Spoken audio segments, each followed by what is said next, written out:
In case anybody is struggling for seating, we still have more space on this end, so we can look to sit to this corner. And while we do that, please allow me to welcome the Nairobi Serena Chief Security Officer, Mr. Mwangi Njuguna, for the security and housekeeping brief.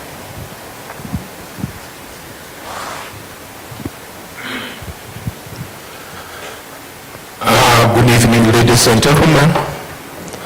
On behalf of the management, I would like to welcome all of you, and I believe you'll have a good evening and a good lunch. In regard to safety and security within Serena Hotel, we have more of an ambulance side and sounder. If you happen to hear it when inside this room, you are advised to use the exit doors behind us. Move out of the hotel and across processionally. That's where we have our main assembly point. If the danger is from the front, we advise you to use the doors behind us. You'll be guided by a security team and banqueting team on how to exit out of the hotel through the back door and again to the same assembly point. We don't intend to do any drill when you are here. So if you happen to hear it, within 5 minutes, if you are not advised not to leave, please leave out of the room. Security inside this room. Anything which can fit in your pocket as you step out with it. That is the issues to do with the mobile phone and other small items. Other big items, I advise you leave them inside this room. Our banqueting team and security team will make sure that whatever you have is safe when inside this room. If you are a resident with us, you are staying in our rooms, we do advise you make use of the safety box provided in your room to make sure that you store your variables. In regard to medical, anybody who is unwell when you are inside this hotel, during the day we have our hotel nurse. Within we have a first aid clinic manned by a hotel nurse. Contact the reception or banqueting team and you'll be guided where to get assistance, medical assistance. Any other time, from 5 onward to the night, we have a 24-hour doctor on call. Contact the reception and you'll be guided on how to be assisted by a medical doctor. Other domestics, if you walk out through the exit doors behind us, right at the center on the other side, at the same time on the other side, we have our washrooms. Karibuni sana and have a good lunch of the book. Thank you. Thank you very much, Mr. Mwangi. And now I'd like to call Reverend Phyllis Okello and Imam Ware to kindly come up for the opening prayer.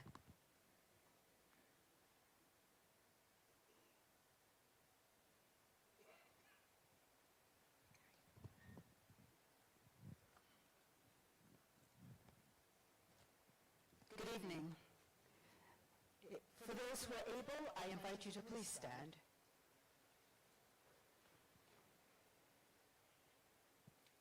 Let us pray. The Lord, who is a shepherd of us all, we invite you to touch our ears this evening, so that we can hear the orchestrated journey, not just, dear God, with superficial ears, but with our inner ear. The ear, dear God, that you have designed to be our internal compass that guides us beyond just following the crowd or the flow of the day. We invite you, oh God, on this evening to go beyond just words that we hear, but allow our inner ear to hear at a deeper level, hear what the Spirit of God is guiding us to do. God, we come to launch a concert that touches all the right chords. We again invite you to be with us as we bring our inner ears to this evening's Philharmonic concert launch. The essence of the book, oh God, is a Philharmonic concert as it takes us on a journey that represents two Greek words, philios, which is love, and harmonikos, which is harmony. We are grateful, oh God, to read, and not just read, but to internalize this philharmonic concert that traces the genesis of a life force of the lake that is ecologically vital in spiritual cleansing. We come here as witnesses to your lakeside son who cast his net throughout life to bring all ages and ethnicities and global humanity into harmony, O God, with all nature and all of life. Finally, we open the prayer with the acknowledgement that you are the shepherd and the concert master who leads us and calls us to be shepherds on earth. Thank you, O God, for reminding us that throughout this book that we are launching, that this evening we should use the various spaces that you have called us to, whether it be the boardroom or the classroom, whether it be the world stage or in the courts, the melodic sounds of song and poetry, in the spoken word, O God, whatever space you call us into, whether it be a reporter, a political leader, or on a pulpit, to lead your people to be principled and ethical leaders for the good of the whole. Oh God, like Plato, who said that the republic needs leaders who are willing to sacrifice their immediate self-interest. As the Quran reminds us, O God, and emphasizes the importance of honesty and justice, the responsibility and accountability, teamwork is the essence of leadership. And, O God, like Jesus reminds us that leaders submit to God's authority. A leader serves. No matter what age, there's no boundary. A true leader does not lord over others, but acts out of the selfless ambition rather than selfish ambition. A godly leader stands for truth, justice, and the integrity of all creation. Oh God, we thank you. We thank you, dear God, because we have not come here to launch a book, but to be reminded and challenged and transformed by the Son of the Lake, whose life challenges us all, challenges to a discussion on the purpose of leadership in this world as we serve all of humanity. This is our prayer in the matchless name of our Lord and Savior Jesus Christ. Amen.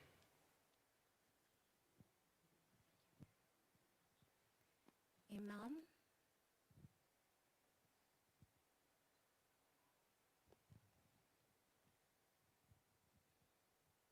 السلام عليكم ورحمة الله وبركاته. الحمد لله رب العالمين، والثناء لله، والصلاة والسلام على رسول الله محمد وعلى آله وصحبه وسلم. ربنا تقبل منا إنك أنت السميع العليم، وتب علينا إنك أنت التواب الرحيم. ربنا وجعلنا مسلمين لك ومن ذريتنا أمة مسلمة لك، وأرنا مناسكنا وتب علينا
Thank you. You may have your seats. Thank you once again to our prayer leaders. Quick show of hands. How many of us today have read something? Surely it cannot be 6 o'clock and nobody read anything today. What did you read? Gentlemen. No, the one looking behind you. What did you read? An email? Fantastic. Someone else on the side, what did you read, sir? The Nation. Excellent. I started my subscription yesterday. Anybody else, what did you read today? There are no wrong answers. There never are. Anybody? Madam? The Bible. Now the lady who just said the Bible was my primary school teacher. Yes, Mrs. Musomi. And I still remember her. Yes, let's give her a round of applause. Reading is not a lost art, because I'm sure you read a text message. You read an M-Pesa statement. Someone sent you something, or you sent something and you had to confirm it. Reading is not a lost art. Reading is still a joyous and fundamentally crucial place where we lose ourselves and find ourselves all at the same time. We gather together to celebrate a book that has been a work in progress for more than 20 years. And you must agree that this is quite the Herculean feat, because the only thing some of us are reading are just text messages. But in essence, we're not just here to celebrate a book. We're here to bear witness to the phenomenon that is Francis Okello. Sir, I will request that you look around you. In fact, all of us, look around you. Have you seen who's sitting behind you? Look. Sometimes you sit in the front and you don't know who's right behind you. Look at the back. Look around you. Look at all these amazing, amazing faces. Some you only see on TV. Look. What a gathering, sir. Your journey has brought all of us together to this very moment. Your book seeks to encourage intergenerational conversation. And when we look around us, you've done exactly that. For the younger members in the audience, you'll understand when I say, he ate that. He ate that, didn't he? And I'm clocking it. Let me tell you, we're all Gen Z, and if you don't understand, there's a gentleman called Dr. Kip in the corner who can send you a presentation that will help you begin to reinvent yourself, because it's never too late. You do not want to be the square peg in the round hole. And where this generation is taking us, we all are technically square pegs, but we're going to reinvent. Do we agree? And reinvention starts with the knowledge that you expose yourself to, with the words that you read. And so, thank you for bringing all of us together. And I would now like to request Raphael Agon to come up for the welcome remarks. And as he does that, please join me in giving him a round of applause.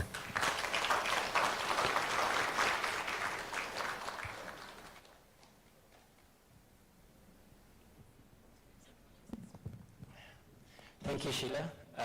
Good evening, everyone. It's very good to see so many of you this time of the year. I think there's some of you that I'm seeing for the first time all year. It's very good to be among friends. I think Sheila is spot on. If you look at the shade of representation in the room, it's clear, Chairman, that you do have convening power. I think there's every representation from every cadre of society, intergenerational, as Sheila said, and we're all very glad to be here. I think that you made it deserves applause. I think the traffic is pretty terrible, so we're very pleased that you made it, and the room is full. To the Concert of Life launch. So let me at the outset thank the chairman for making this event possible. If you didn't write, we wouldn't be here. And as we'll see shortly, writing is not an easy craft. Carol, I think if you do 1,000 words, it takes me a week to put together 1,000 words these days. It's not easy. It's a lost art. So thank you very much for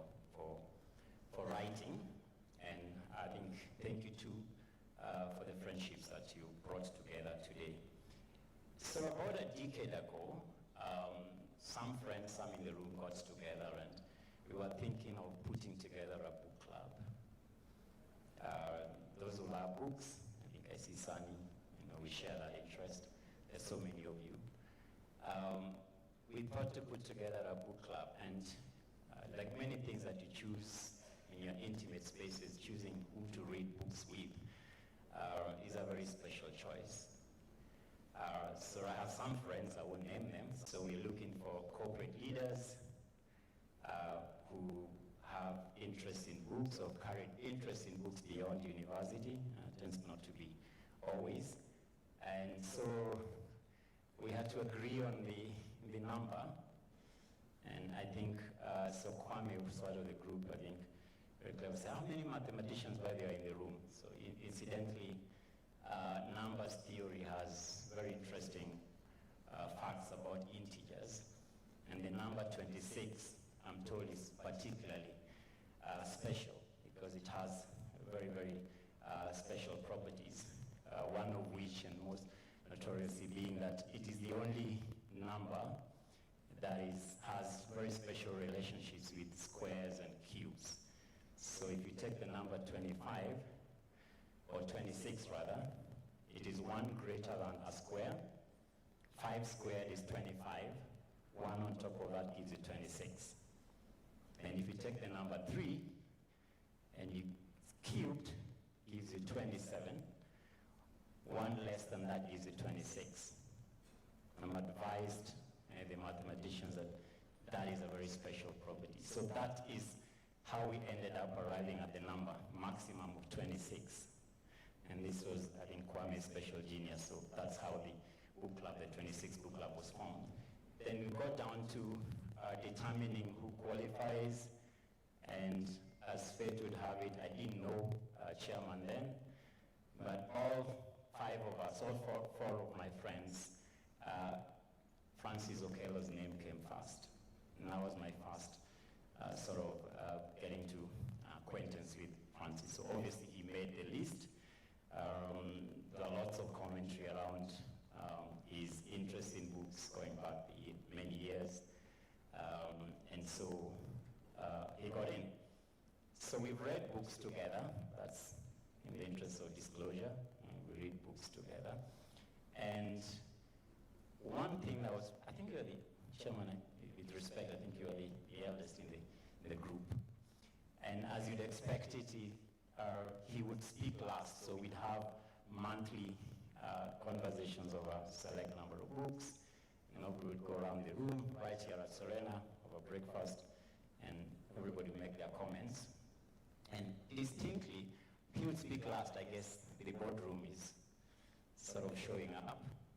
And in his remarks, there's a distinct style. There's 2 points. One was an interlocution of whether the book has demonstrated, or any ideas or characters, any interest in interdisciplinary problem solving. All right, so those of us who've read the advanced copy of the book, you'll get to see that in the book. He was very keen on that. On literally every piece of literature we went through, that was a test for the author. And the second, of course, was analytical rigor. All right, so these guys have said, oh, this, I don't find this. I'd have you know that most of the books haven't made at litmus test. They didn't quite get there, but he's very keen on that. So I was invited to buy the book and read it. You'll see a bit of that in his own writing, but certainly some of the stories that he'd like to share with us, given his history in corporate Kenya, as it were. So that's how I got to know Chairman. He's become friends since. There's a lecture element of it. You spend a lot of time on the pool right here, so I think even though you ran away from the lake, clearly, there's a lake that you still patronize very faithfully. So we've become friends over time. And it's been a pleasure to get to know you. I appreciate your mentorship. It's been useful. A second thing I want to say is that I think so I went to school, business school, over 2 decades ago. My frame should not mislead you, I'm a very old man. About 2 decades ago, And when I was choosing to go to business school, of course, when you elect to study subjects, you want to look at the domestic scene and say, okay, what do we have with regard to corporate Kenya comparatively? And I realized there was significant paucity of writing on corporate Kenya, particularly financial services. At the time, I kid you not, I know Martin is here, he later then wrote his own memoirs, so that was, I think, the first. But you could not literally get a book on any corporate leader that had documented his experience in corporate Kenya. So this general was significantly absent in our studies. And so if you wanted to study a corporate titan, leadership, particularly in financial services, you'd go for the notoriously, pick up Sandyvale, Citigroup, those who read that, it's very in then, and then secondly, Jamie Dimon, the last man standing, and then thankfully from Martin we did get Beyond the Shadows of My Dreams. So it's clear that for those of us who went to school at that time, our case studies were predominantly Western, and I think we have lacked the wisdom from our own corporate leaders locally. And so this publication, this autobiography, comes in to fill that very important space. We have corporate leaders who owe us an account of their journeys, and particularly for academic research, it's very useful to relate the personal anecdotes with the policy choices that were made or are being made and how it impacts our society. So we're exceedingly grateful, Chairman, for that. So it gives me a lot of joy to be part of this process. I was asked to make welcome remarks. It's not my occasion. I think I've gone beyond 5 minutes. ChatGPT claims that's the more ideal sort of time that we take. So I think writing is not an easy process. I just ask anybody now, without the help of generative AI, to put together a 1,000-word essay. It doesn't come easy. So I think we need to celebrate that you took the time to write. And thank you very much. Thank you to the publishers. I will not forget that. The publishing team for putting this together. It's wonderfully done, very well bound. It will look very good in your shelves. And in this era of virtual meetings, will certainly look very good in your videos if you pick one.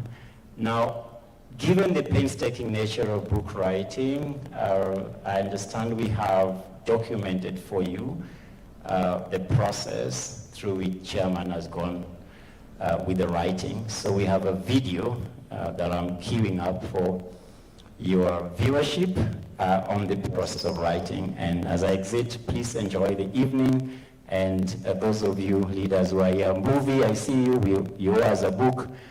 Many of you, I think we are waiting for a lot more memoirs to come through. Thank you very much and enjoy the evening. Okomo Okello. I am the author of Concept of Life from the Lake Shore to the Boardroom. It captures my history from the time that I was a toddler through my education and formative years, and my place in boardrooms in Kenya and the rest of Africa. In my time, storytelling was key. I grew up in a family where storytelling was part of our culture. I had a father that lived in holding conversations with us, even though we were his children. We were told about our past. We were told about our clan history. How, many years ago, they trekked from the Sudan into our present home. It was mainly conversations with my elders, engaging them, asking questions. The oral tradition of our people was to talk, not record anything.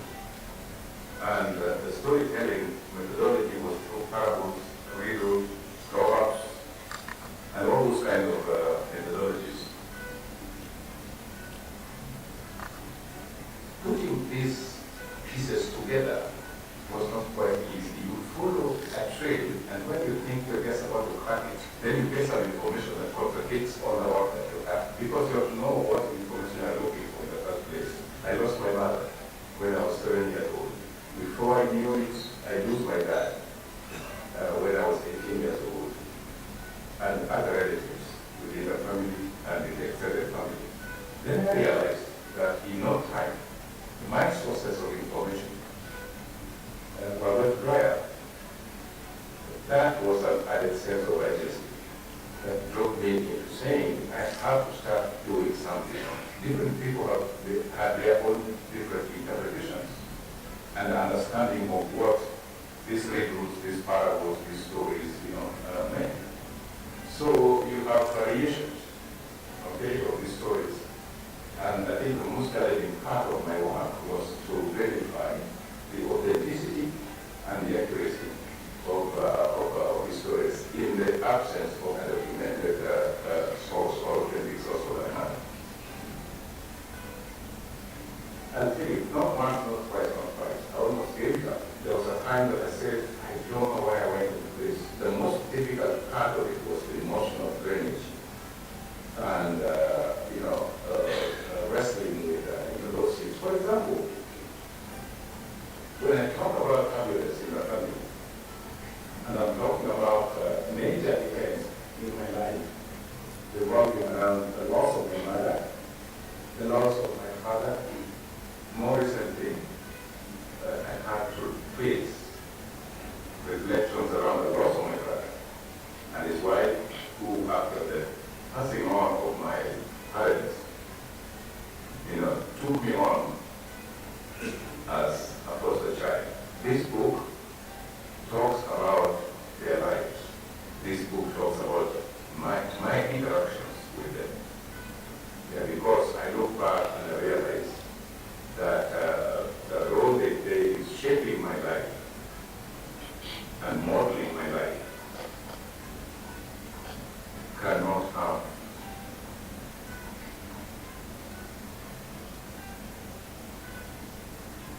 anything but God's blessings.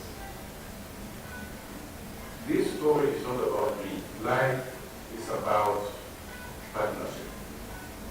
Life is about collaboration. Life is about teamwork. Life is about cooperation. I'm part of a team that makes these things possible. I realize that there was so much information about my grandfather and my father out there that we didn't know about.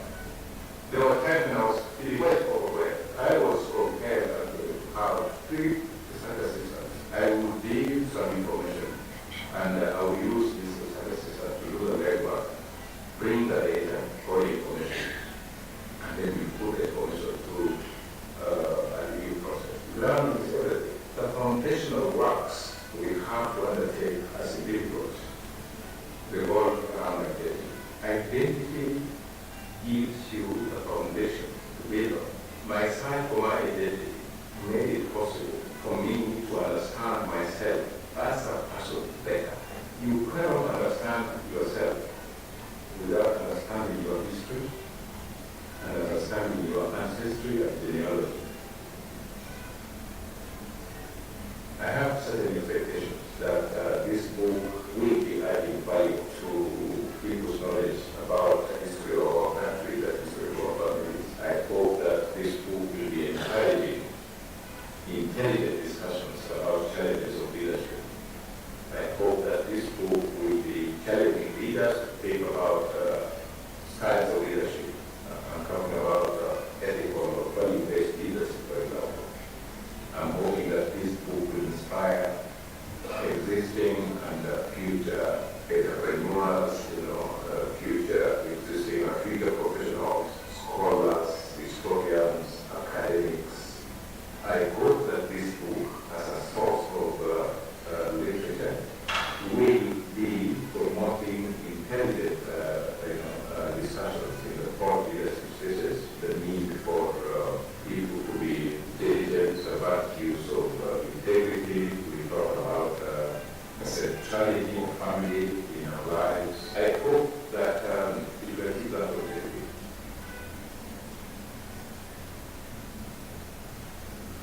My name is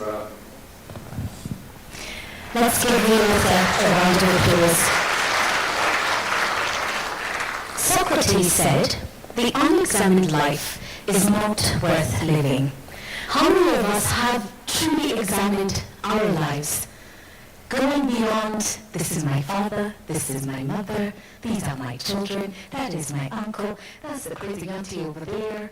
How many of us have stepped back to find out where did we come from? And to question, more importantly, why are we here? Because there's a reason for us, for every single one of us.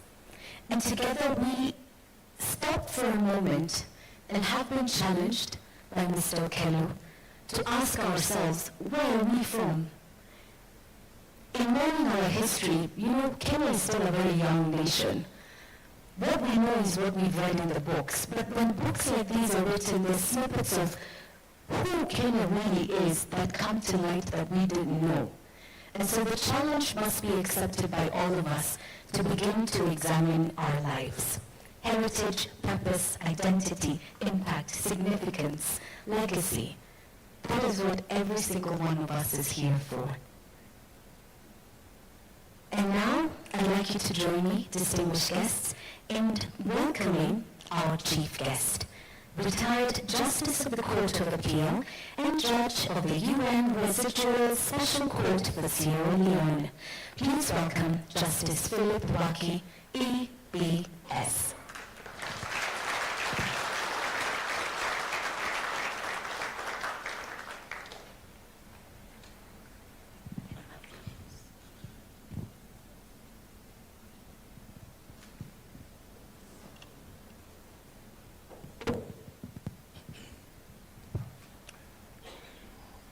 I like those eyes.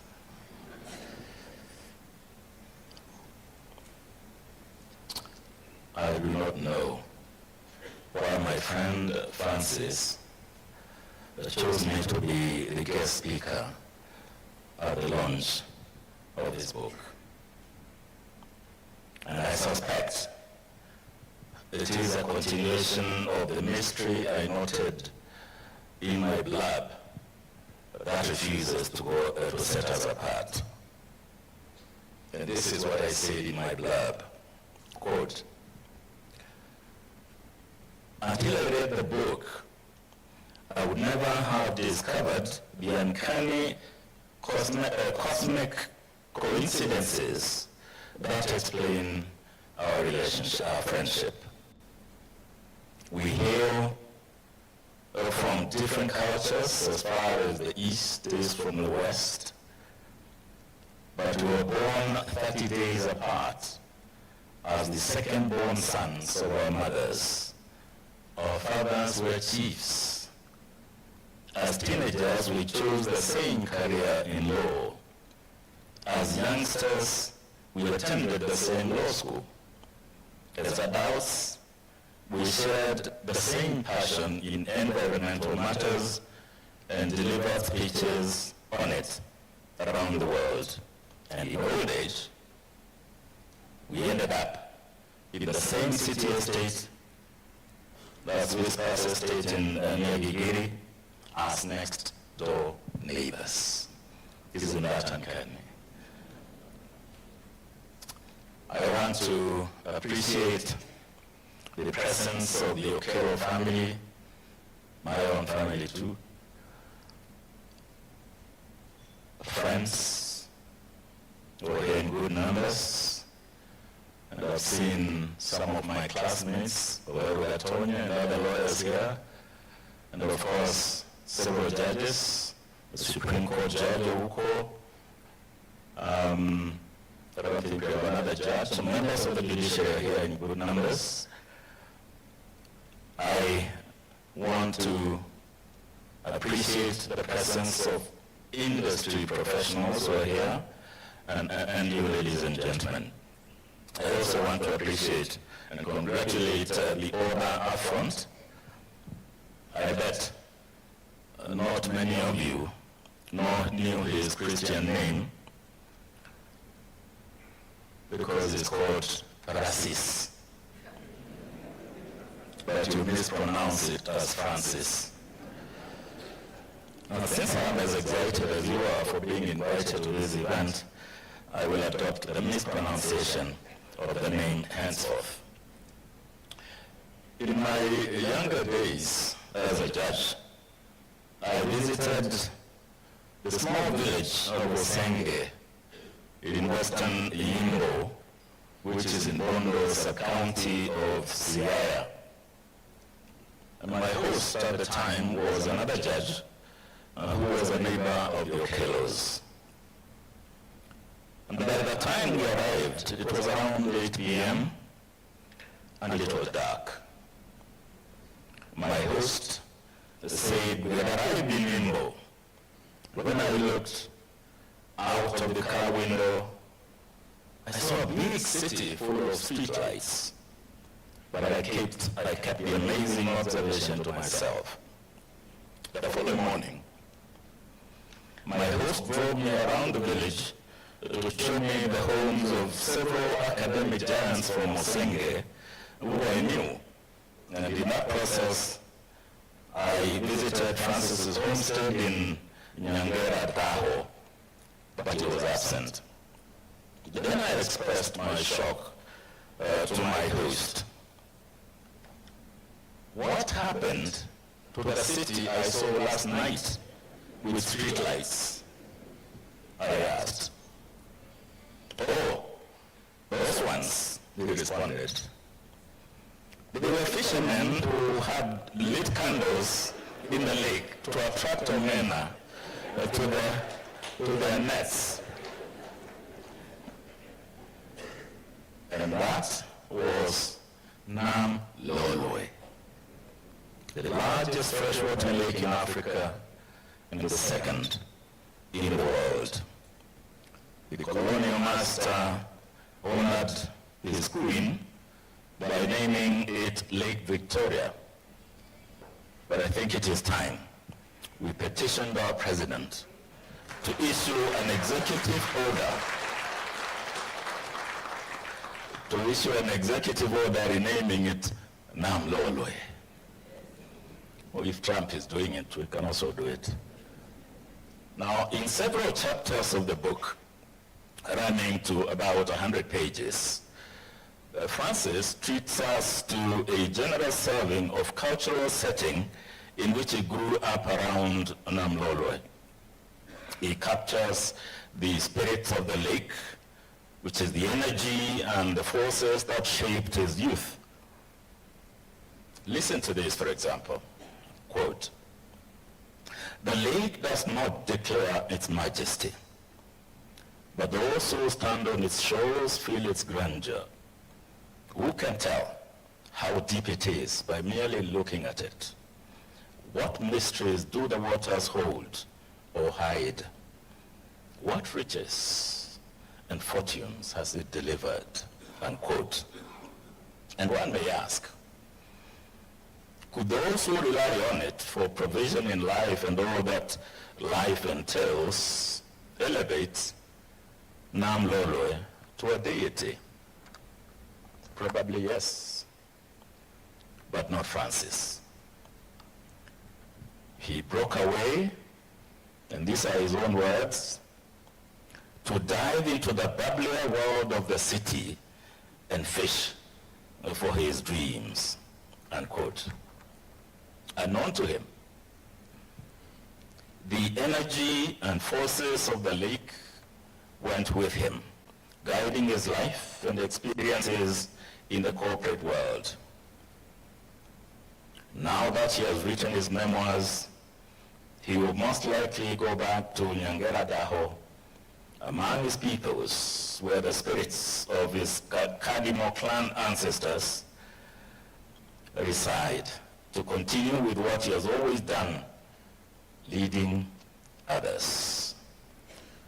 This book launch is therefore a re-welcoming of Francis into the fold of men and women, young and old, poor and rich, who have not known him in his major vocation since he left the shores of Nam Lolwe to venture into the unknown, where he built a career, he had a family, made new and enduring friendships, but most importantly, contributed to the progress of mankind. As he closes the family story with the death of his father, Francis gives us a sneak preview into his inner personality and humanity in these words, and I quote him: "We at times tend to appreciate or not to appreciate the importance of relatives, friends, and colleagues when they are alive. We take family members for granted. How often do we ask a family member, can you tell me the story of your life? We assume we know who they are and what their lives have been like. Sometimes it takes death or the absence of one of them to become significant in our lives. Nostalgia sets in, memories haunt us.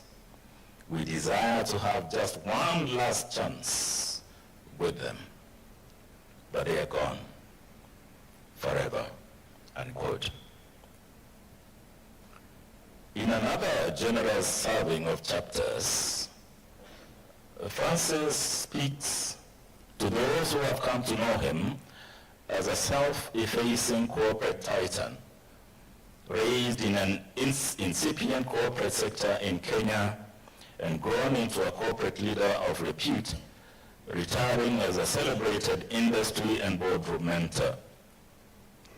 He shares his sojourn and experiences with some dexterity, weaving his cultural world into modern business and wading through the Anglophone world, where he trained in British or American-leaning business philosophy, but ended up working with corporates founded on Asian philosophy and even religious values. That is where the true colors of Francis manifest themselves as a true representation of the new African man and woman who has had to steer and shepherd the corporate sector on the continent in what at times are volatile spaces. This section of the book is invaluable to corporate C-suite aspirants. Everybody wants to go there. Read that section. After law school, Francis made a deliberate decision to avoid joining the traditional legal practice in a legal firm like most of us did, or a state law office where some of us went, or joining the bench, which was popular at the time. He chose the corporate world, and he says so himself, that it was deliberate. And Dr. William Mutunga, the Chief Justice Emeritus, who interacted with him at the University of Dar es Salaam, reaffirms it in his foreword to the book. And I quote him as he stated, "Upon reflection, this professional trajectory should not surprise me. Apart from being a brilliant law student, Francis scored the highest mark in his class in development studies. The course was based on the philosophy that law does not exist in a vacuum, and that indeed it was anchored in other non-legal phenomena. It demystifies the notion that lawyers were learned, when in fact they were very ignorant of other disciplines," unquote. Francis then proceeds to decode for us the intricate web of his employer, the Aga Khan Development Network, the KDN, which is one of the largest groups of private development agencies in the world.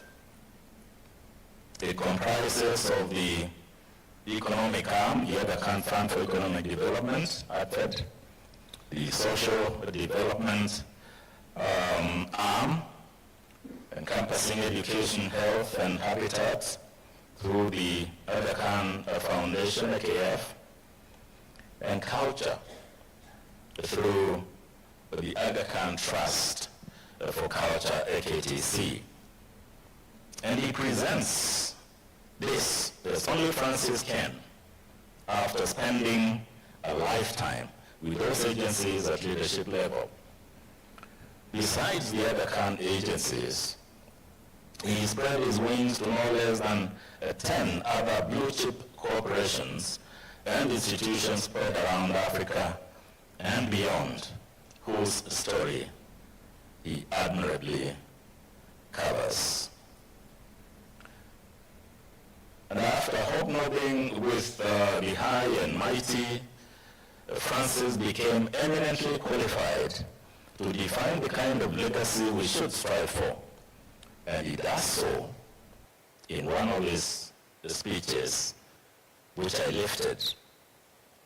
Legacy should not be confused with ordinary performance by a leader. Legacy is about the enduring impact of a leader and the quality of relationships they build over their nature of their tenure. Institutional legacy should not be personalized. I see a quest for personal legacies in institutional development as misguided. The outgoing leader should not proclaim their legacy. It should be for those whom they have served to do so. Leaders should be assessed by the impact of their work and interactions in the form of mentoring and coaching, which should be reflected in the institution's state of health after the leader exits, unquote. The generation of young and aspiring business women and men, corporate leaders, public service leaders, and leaders in other sectors are not forgotten. Here, Francis gives them useful nuggets of insights and advice on leadership. It starts with chapter 4, which postulates that education is the most powerful weapon you can use to change the world. And those are the words of Nelson Mandela in 1990. Francis chronicles his episode exploits in primary school, secondary school, and university, and leaves us in no doubt that his successful career in later years was not by simple happenstance. A firm foundation must be laid for every success. And in the end, he remarks, quote, "With the benefit of hindsight, I can now say that the seeds of my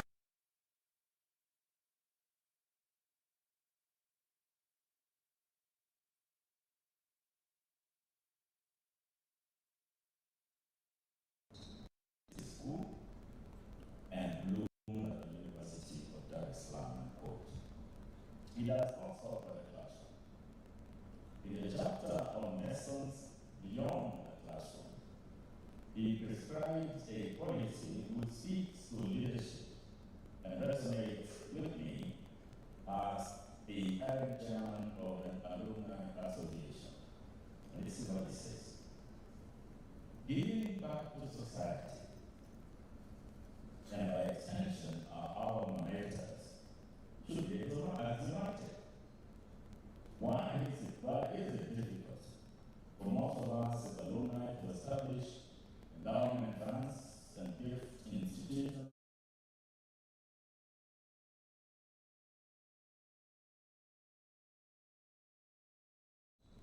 We should stay connected to our alma mater at whatever level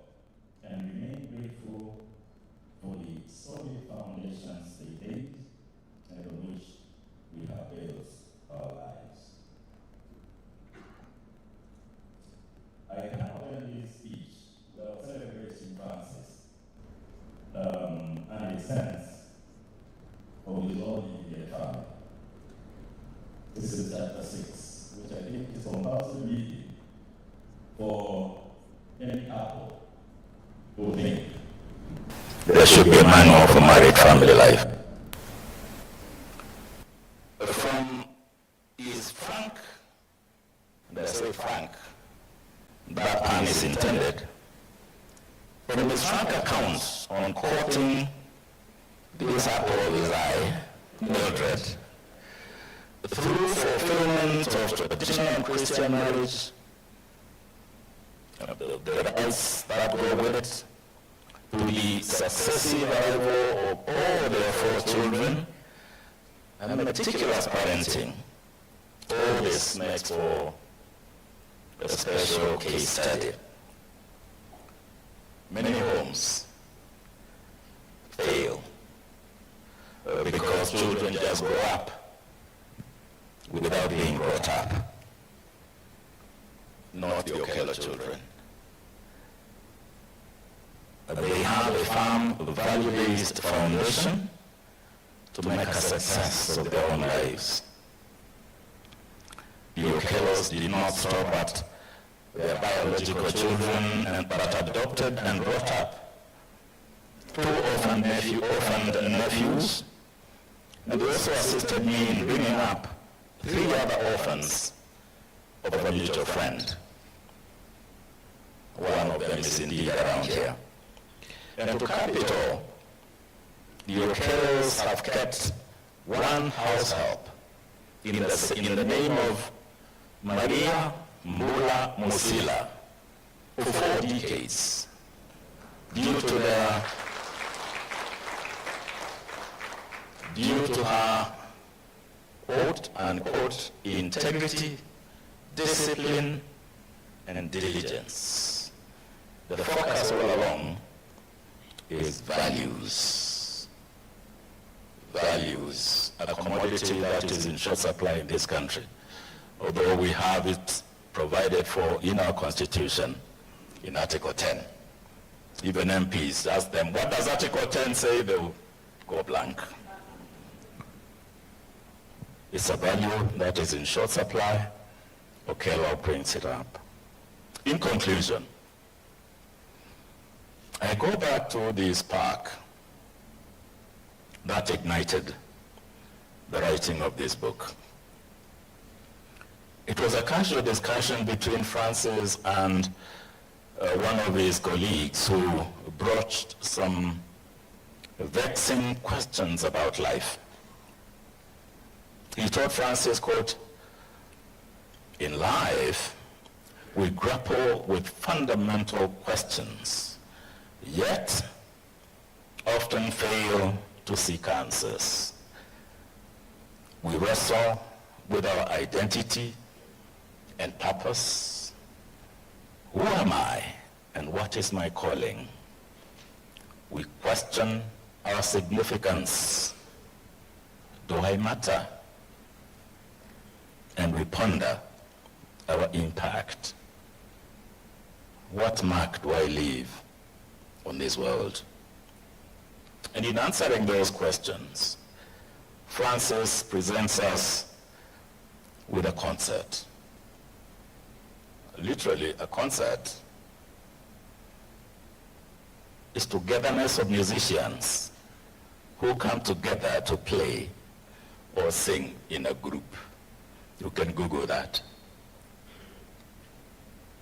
And so, this is an invitation for you to dance on as you turn the 412 pages of this book. I told Francis that his book is inspiring. It inspires the reader to write its own. My own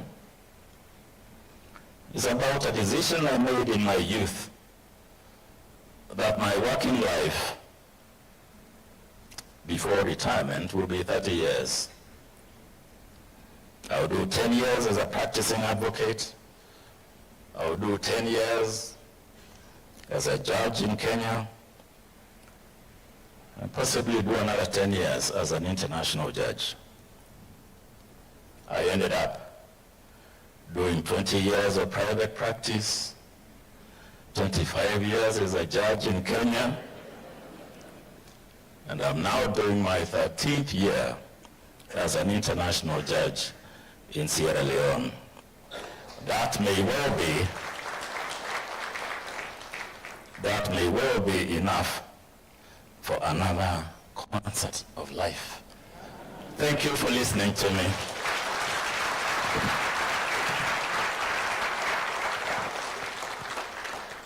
Let's give him another round of applause. Our chief guest, Justice Philip Waki, EBS. To celebrate a man with such a diverse multi-sectoral experience really calls for a launch that reflects that and speaks to that. And so we'll now have a very spirited panel discussion facilitated by corporate governance provocateur Carol Musyoka. Carol? Give her a round of applause as she comes up to introduce the panelists and continue from there.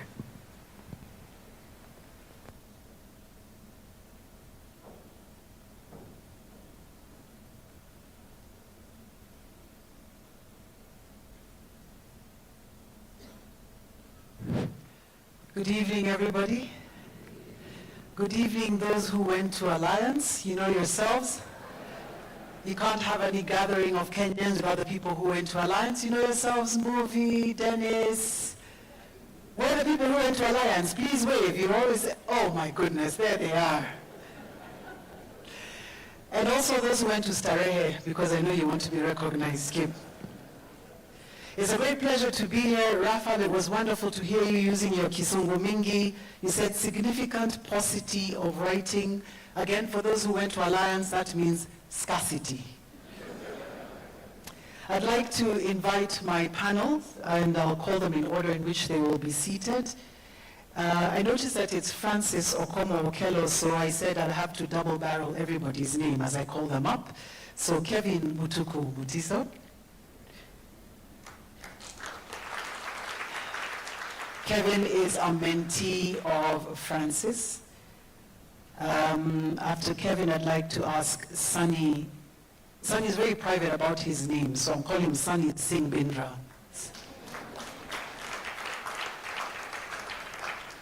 And then I'm going to ask, Sunny is, I don't think Sunny needs any introduction, and he'll say how he knows Francis. Lillian Sechelela Madeja, who is also a mentee of Francis.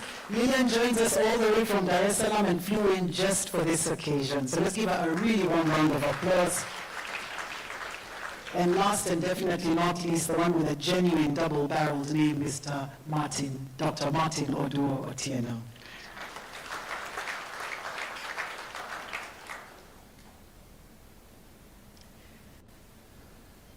So how I'm going to run this panel, each of the panelists here have a memory that they have of Francis, and they're here to speak about what Francis means to each and every one of them. And how I asked them to do that was to relate it to something that they read in the book. They say with Africans, if you want to hide something from an African, put it in a book. Maybe with the exception of Sunny, the rest of them I'm not sure. So some of them are reading for the first time. As you heard, Kevin said he read it and he read an email today. So Kevin, maybe you can start by telling us what part of the book connected with you. Kevin is are you millennial or Gen Z? I'm a millennial with a Gen Z child, Gen Alpha and Gen Beta in my house. Okay, just read. Just read the book. Before I start, I read this part. I'll give some context. We call Mr. Okello Franco. And the reason we do that is I grew up as a next-door neighbor, and they used to have a basement where we'd all hang out as kids, and maybe teenagers is a better word. And so I got to meet him at the dinner table, and mostly on Sundays. My mother never cooked lunch and dinner on Sundays, but Mom always made the best chapatis on Sundays, so I would pick the car and go over to their house to eat my lunch and dinner.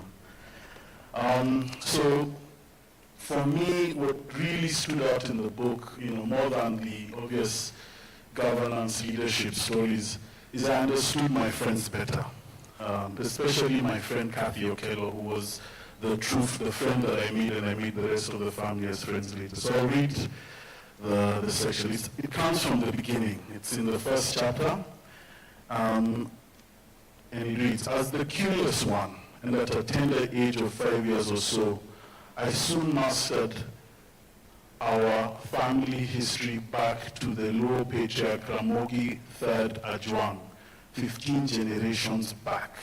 So my mind was already blown. "As part of entertainment, our father would call me to recite the family genealogy in the presence of his guests, cleverly prompting the recitations and egging on his guests to applaud the young prodigy.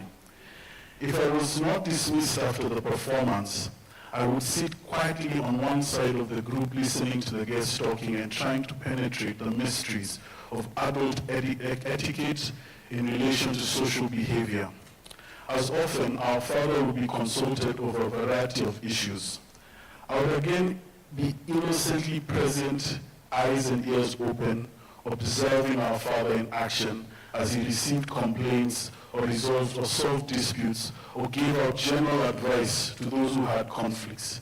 He had great presence and was positively regal in his demeanor. Later in life, I realized that this was a practical course in problem solving and decision making as a leader. So for me, it made sense, right? My friend Kathy is very regal. If you meet her, she's royal almost. So I understood where that regalness came from. It also made me understand why he always had time for us. So Joy has a special nickname for me. She says I'm a kissas. But it's because anytime Mr. Okello would come home, I'd rush up and I'd hold the newspaper or a book and I'd say, "Hey, I saw this in the news the other day, explain it better to me," or give me some context. Over the years, he then wrote and invited me to the Africa 2.0 Leadership Forum in Addis Ababa, which for me was actually the beginning of my true entrepreneurial journey, because that is where I met other Africans who are thinking big. So my mission today in life is actually to build billion-dollar businesses that move Africa forward. So that came from that, thank you. Came from that, egging me on. You should go for this conference, figure out how you're going to pay for it. And he made sure that I knew, and I met interesting people when I was there. Over the years, I then became a chairman myself of a small industry association. And his way and style of leadership, where you don't need to tell anyone and everyone that you're important. You lead from the front. You've had Justice Waki speaking about, he would speak last at a meeting, and those are some of those lessons I learned. Just before I close it off, Kathy, my friend, today lives in Scotland, and by the time she was 19, still had no clue what her dad did. Just to give you how, humble and calm a man Franco is. So one day, I think she was upset with her dad, and he refused to pay for some concert, and he gave some reason. And I said, "But your dad has Calabona. He's the chairman of a bank." And she said, "What?" I said, "He's the chairman also Serena and also LMG." She said, "What?" So just to give you context, that's how I know Mr. Okello. Thank you very much. So much. Thank you so much. One of my first roles in executive roles was as corporate director at Barclays Bank, and Francis was our chairman. And, this part that resonated with me is exactly what Kevin read. And he said, he was talking about his father. He had great presence and was positively regal in his demeanor. So one of our first board meetings, there was a central bank inspector. We were coming out of a very difficult inspection by the central bank. I can see Lava laughing. And the inspector insisted on meeting the entire board. So the inspector came. He was a very young, mannerless gentleman. And we later came to discover the reason why he was so angry with Barclays is that we had denied him a loan. But we didn't know that at the time.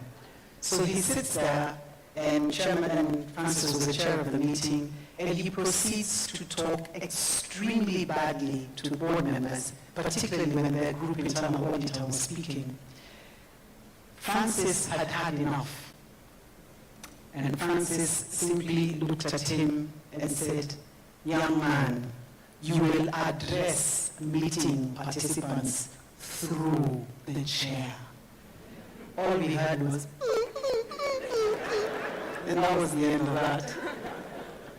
Sally, you also had some really interesting background as to how you met Francis.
So I met Francis a couple of decades, 25 years ago.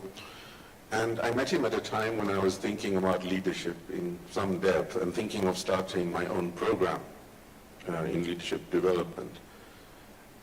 And I've written something in the foreword. Francis gave me the honor of being one of the people who write the foreword to his book. And I'll just read out something I wrote from there. Those were the days I was thinking of starting a leadership development program centered on the very things Francis epitomized so authentically: humility, modesty, courtesy, ethics. I was very keen that the world did not need yet another leadership program. What we did need was one centered on actual virtues and a deeper understanding of what it means to lead others. Francis became an early exemplar for me.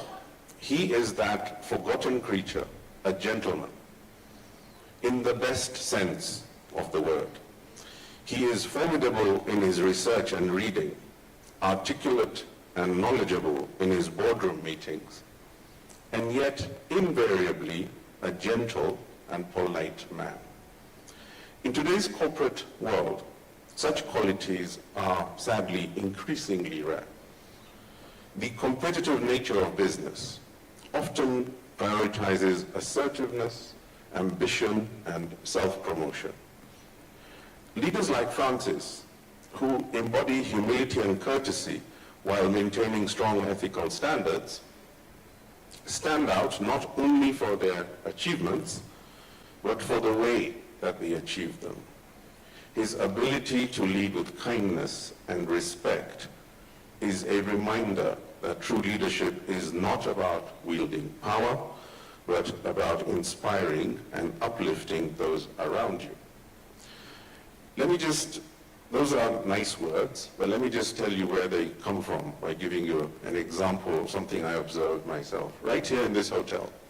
So Francis has been chair of TPS Serena, the parent company of Serena Hotels, for a while. And a while back, I was doing some board work with TPS, and that entailed holding one-on-one private sessions with each of the directors. And the hotel kindly set up a suite upstairs where those interviews would be held. And I saw the directors one by one. Francis came for his session, and as we sat down, we ordered some tea and, bitings before we start. And 30, 40 minutes later, they had not arrived. And Francis suddenly realized, oh, you're in my hotel, Sunny, and I've not served you anything. They have failed us. Let me call them. And I sat back bracing for the worst. And he picked up the phone and just said, this is room whatever it was. We ordered some tea. I hope it can be delivered. And put the phone down. And I thought, wow, okay. He did not even say, this is your chairman. Where is the damn tea? He just gave the room number. The team now got into it and came up. And the lady who came in with the trolley, to her surprise, when she walked into the room, it was her chairman in the room. But she had no knowledge of that in advance. When we finished, we went out together and walked down through the lobby, and I was alongside him as we were trying to exit. But I'll tell you from where the shop area is to the main door, it took us about 15 minutes because every employee comes to greet this chairman. They all come to pay their respects. They all come smiling and happy to see him. Not afraid, not in awe, but just out of sheer respect and the like they have of the man. They all come, and he recognized most of them by face and name, asked about their families. We did all sorts of things which I was just standing back and observing and thinking, this is what we used to call a gentleman. I don't know what we have these days to call what, but this is a dying breed. And when we come across them, I would rarely write somebody's forward or even appear in public like this. But we must honor these rare birds when we see them. And that's why actually I'm here. It occurred to me that the other chairmen I knew at the time were not like that. They would assert themselves, they would make sure everyone knows who the chair is, they would make sure everyone understands where power sits. They wouldn't be feared rather than liked. And that actually is the difference. And I hope you will read this book to see what it is that creates, what sort of childhood and what sort of early experiences and what sort of ethics create that person in the corporate board space. There are many people I recognize here from various boardrooms. I have known Francis in and around boardrooms all my life. Those who have encountered him, I see Strathmore Business School people here, will remember we sat on an advisory board together for the business school. Francis does have an iron fist in him, but the glove is velvet, right? So when he says something to you, it is only later when you think back that you realize you got slapped, but you hadn't quite figured that out yet. And that is such the way he holds back. He will say his piece, but it will be understood. But there is no need to belittle anyone. There is no need to be unkind. And these are the virtues we are losing. And that's what I came to highlight. So thank you very much for that. Thank you very much, Sunny. Again, I want to reiterate what Raphael said, that this book is a really good history, especially for those of us who are always looking for corporate history. It takes you through several boardrooms and you start to understand a lot of the things that happened. One of the really interesting anecdotes, because I know a number of you will not read, so let me read for you the book. You were told you buy it and it looks very good on your bookshelf, but let me read one anecdote because Francis also has very wicked wit. And in this part, he's talking about the president's displeasure. And he's talking about his time at Nation Media Group. He says, an incident that stands out in my recollection was President Uhuru Kenyatta's personal displeasure with the mainstream Kenyan media in May 2015. At that time, the president referred to newspapers as only good for wrapping meat. Predictably, the public's and media's reaction to the remarks led to much controversy, depending on where a commentator was standing or sitting during the debate. Environmentalists might have seen it as encouraging recycling, while food chain experts saw it as a possible affront to carnivores. On its part, NMG management humorously gave the president a backhanded compliment by naming one of our internal football team the Meat Wrappers. Lillian, you had an interesting past with Francis. You want to speak to it? Okay, so I'm going to start with two, like the beginning and the end, not the beginning. And so in the book, there is, in the first chapter, I think Family Life, Village Life, there is, as we ventured outside the village and made external contacts, he, this is his father, would constantly remind us, I will butcher loop, so I will skip that and go to the English version. In the tortuous journey of life, you will meet different kinds of people.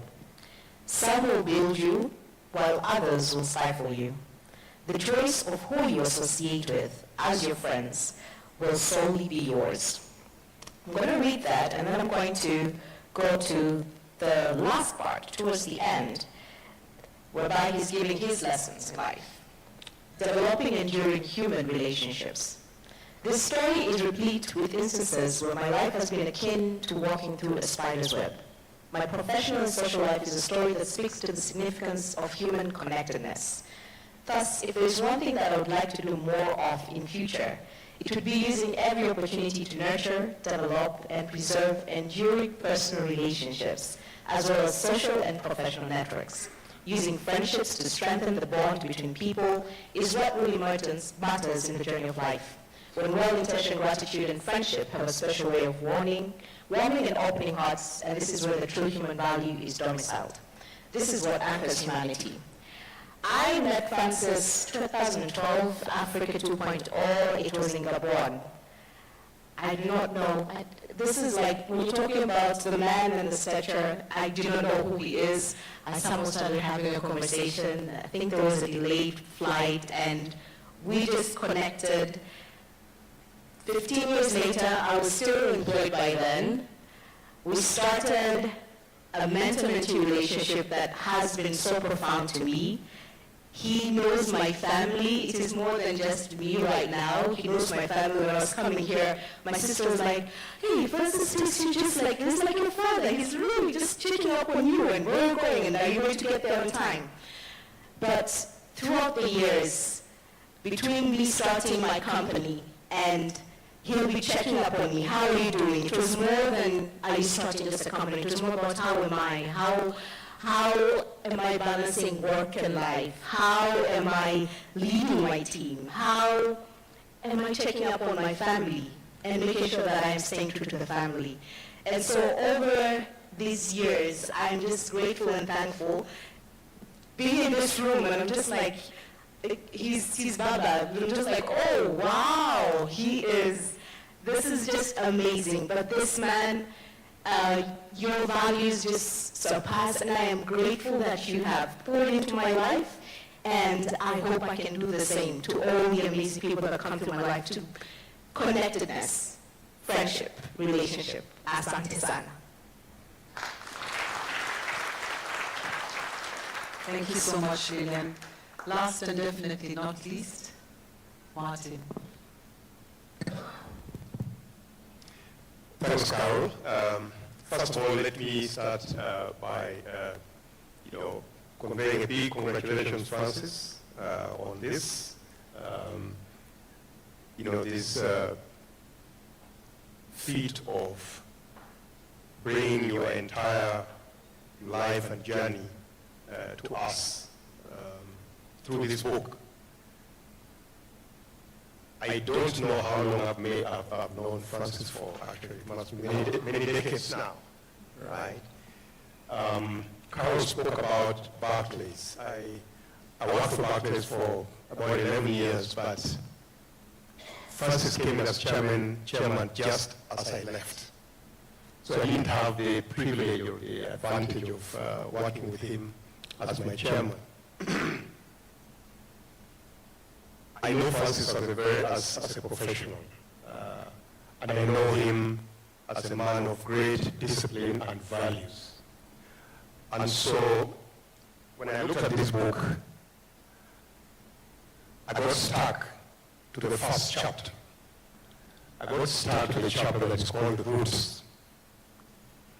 Because most of the time, we see the fruits of a tree. We see those things that can benefit us and we can imbibe from, but actually, we don't see the roots, how those fruits have grown. And so I looked up in the Roots chapter. I want to quote 2 sections from that chapter. So, I come from the same general region in this country as Francis, General, Seah County. On page 10 of this book, you will find this story and I quote it. So Francis grew up in a polygamous family. So I'm quoting here. Our food generally consisted of corn or ugali, thick grain made from maize or millet flour, served with fish, meat, or vegetables on most days.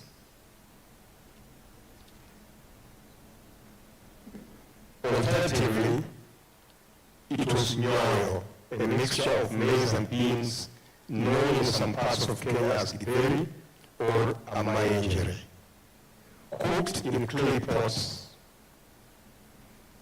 There were separate clearly marked pots for each dish, as our father, a fastidious eater, was particularly sensitive to any cross scents from the pots.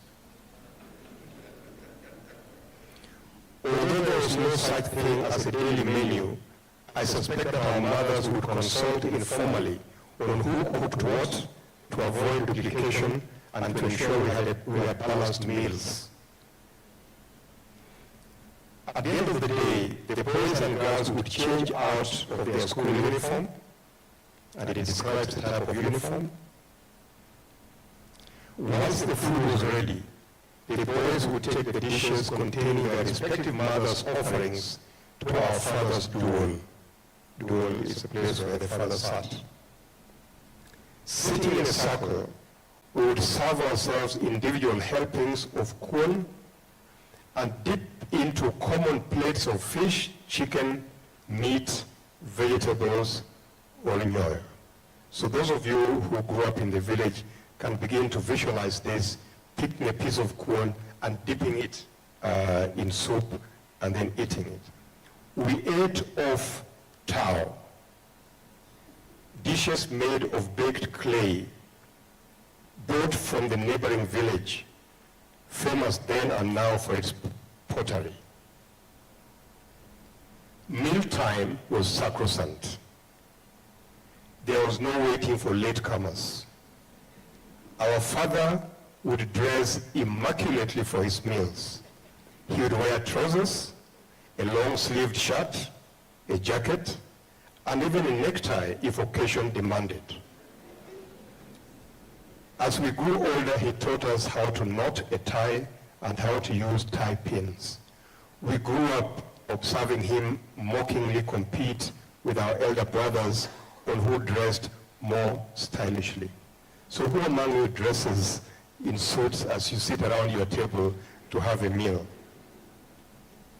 But that's not the end of that story. Our father used meal times to instill table manners and general discipline in us. He forbade gluttony, laid out his expectations of us, and narrated our family history, mostly through folklore. So we begin to see the issue of discipline around the meal table in Francis' journey there. I skip another paragraph and I come to this. Our father was a strict disciplinarian. He had no time for laziness and ineptitude. He was not necessarily a spendthrift or frugal. However, he eschewed extravagance and was a firm believer in proper stewardship of resources. Thus, he would encourage our elder brothers to look after their books and clothes with a view to later passing them to us as the younger generation. And then finally, these values have underpinned my personal growth and development as an individual and a professional, finding expression in my preoccupation with issues around hard work, discipline, ethical or value-based leadership, as well as stewardship in corporate Kenya and beyond. So I got stuck in that chapter. I got stuck in that chapter because for me, that brings out who Francis is and where it is coming from, the root of what we see as the fruit that all of us have known and interacted with here.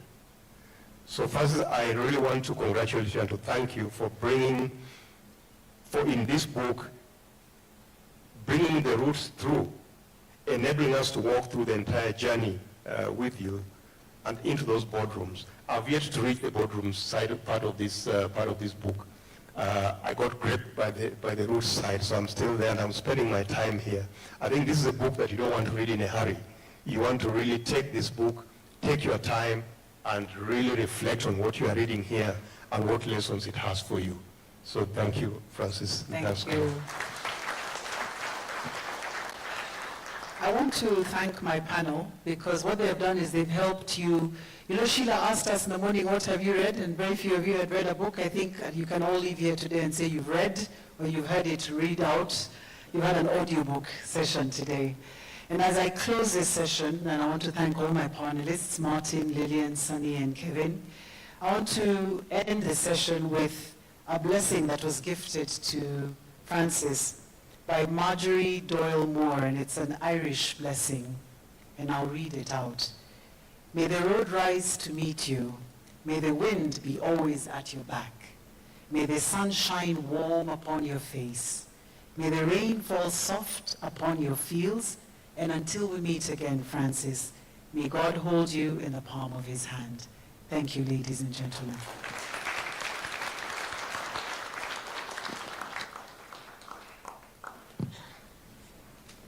Once again, let's give our panelists, led by our facilitator, Carol Musyoka, a big round of applause.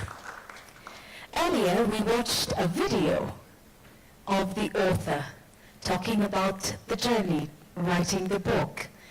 And there was a part in that video when he went silent.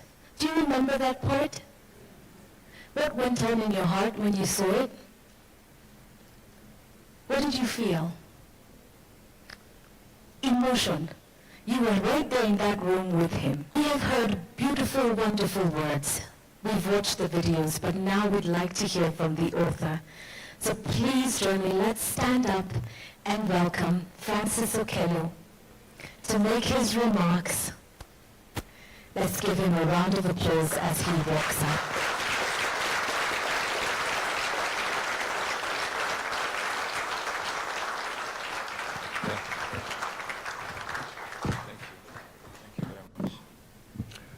Thank you.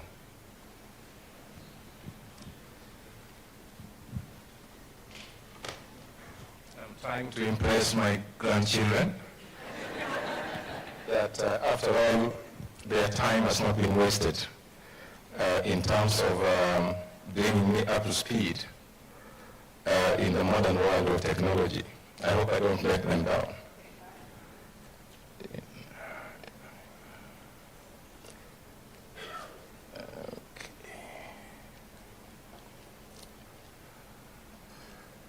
First of all, I would like to thank you all for honoring my invitation.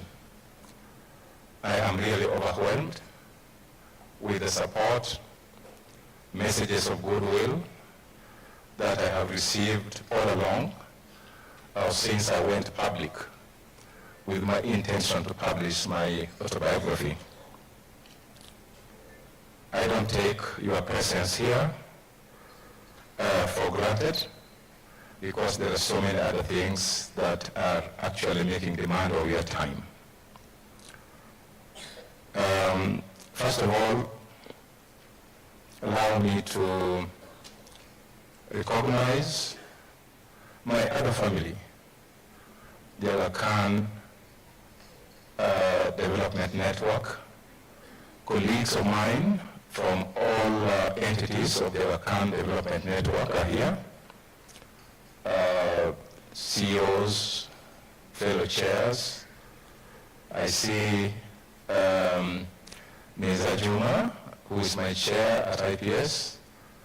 I see Dr. Kasam, who is my boss at IPS. I see Abdul Zul. I see Mahmoud Manji, and many others. I see Mohammed Jan Mohammed and Azmina, my personal friends. John was a colleague of mine on the TPS Arena board for years.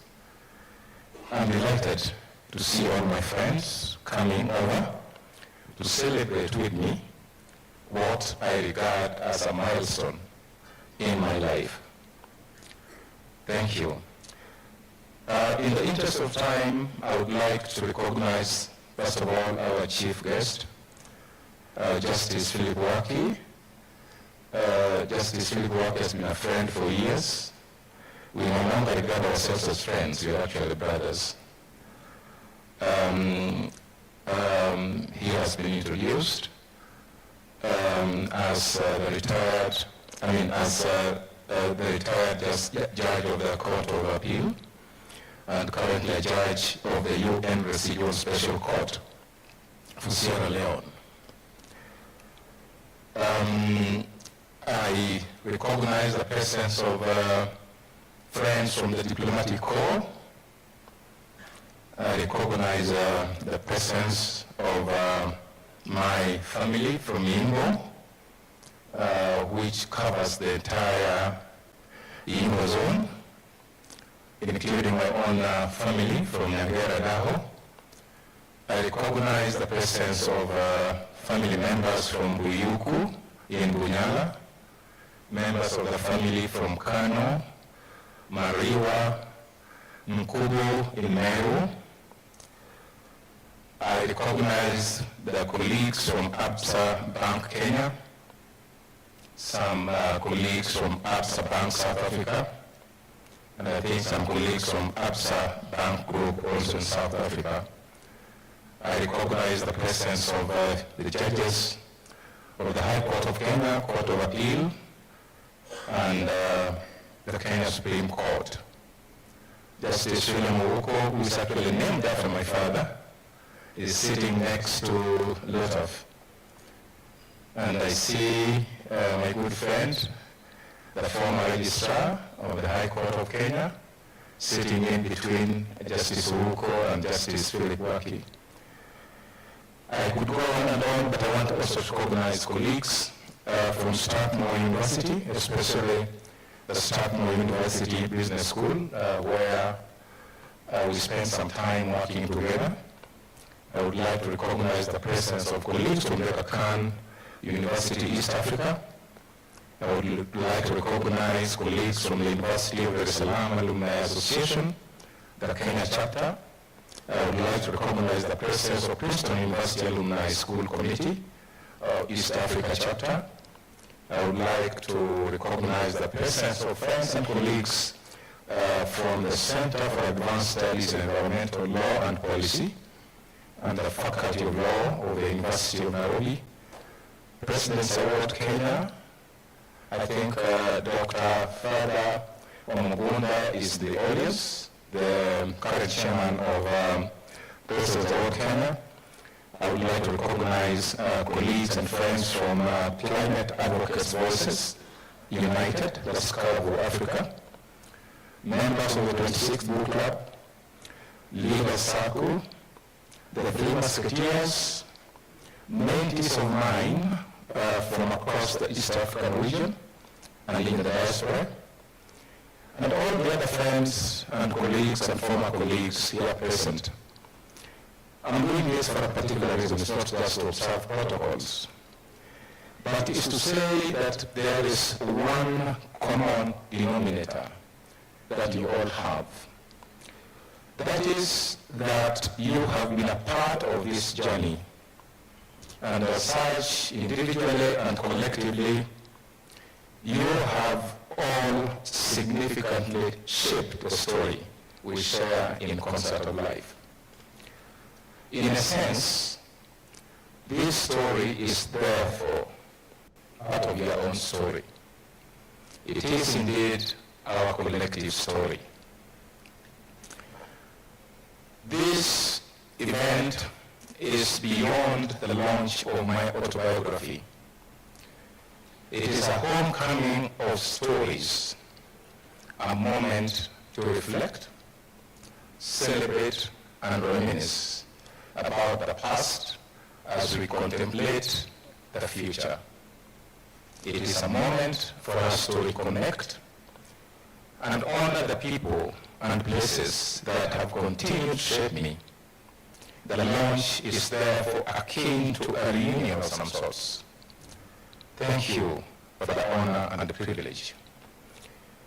This event is also an enhancement of a welcome tradition which is just emerging and in which Kenyan corporate leaders have only in recent years begun to share the stories of their lives. What I'm going to do in the rest of the remarks is to take you through the process that I went through in writing this book. And I'm going to be tackling very briefly, as briefly as I can, the rationale for writing the book. I'll briefly touch on the book itself. I will share with you the process that I went through in writing this book. I will also share with you the experiences that I went through when I was writing the book. I will be providing the context that underlies the structure and the conceptualization that went into this book. I will very briefly share with you the themes that are covered in this book, some of which have been referred to. I will briefly talk about challenges of leadership. I will then talk about lessons learned about board leadership. I will share with you my expectations that I, as the author, would like to see this book probably do in terms of its impact. I will then draw conclusions. The rationale for writing this book comes from my family background. While growing up, I was always interested in storytelling. And as I matured, I took a keener interest in the need to document my life story and that of my family members. My father, Jairo Okello Anam, was a great storyteller. So was my maternal grandmother, Rosa Ongwede, daughter of Adio Nyango, and my brother Richard Owodia. Just take my father as an example, and the point has been made. He would sit us after dinner and tell us stories about how they grew up, the challenges they faced. He would share with us stories about the clan wars. He would actually take us through the entire spectrum of our family genealogy and ancestry.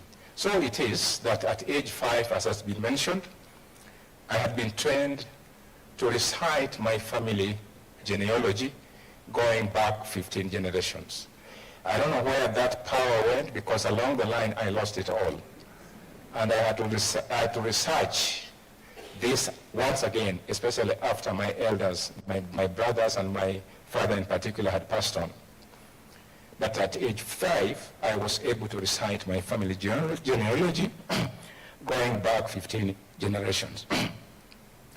As we all know, in a traditional African setting, storytelling was a tool to transmit intergenerational knowledge. It was done through, for example, proverbs, riddles, folklore, fables, and mythology. In the context of my own community, that's the Luo community, Siwinde and Duol as a concept encouraged senior mothers, grandmothers to sit young adults, sisters and daughters, take them through ideas in terms of how to look after their families. More importantly, instill in them a sense of pride for what they are and train them to be responsible citizens. The same was done in Duol, which was the opposite of Siwinde, and the dual element would be organized through the head of the homestead. As we have progressed over the years, there's been a breakdown in our traditional cultural systems due to factors such as urbanization resulting in parents and their children staying away from one another for long. There was a gradual realization on my part that intergenerational conversations are being muted and substituted with screen conversations via tablets, TVs, smartphones, etc., resulting in a growing intergenerational disconnect, with the younger and other generations missing out in the two-way knowledge-sharing experience. I therefore felt the imperative need to record our family history and my own experience for posterity. Now, about the book. This book is an odyssey of my own self-discovery. It serves not only as a personal reflection, but also as a window into the evolution of Kenya's private sector and the role in the nation's economic development. The book is also a reflection on the evolution of Kenya as a nascent democracy.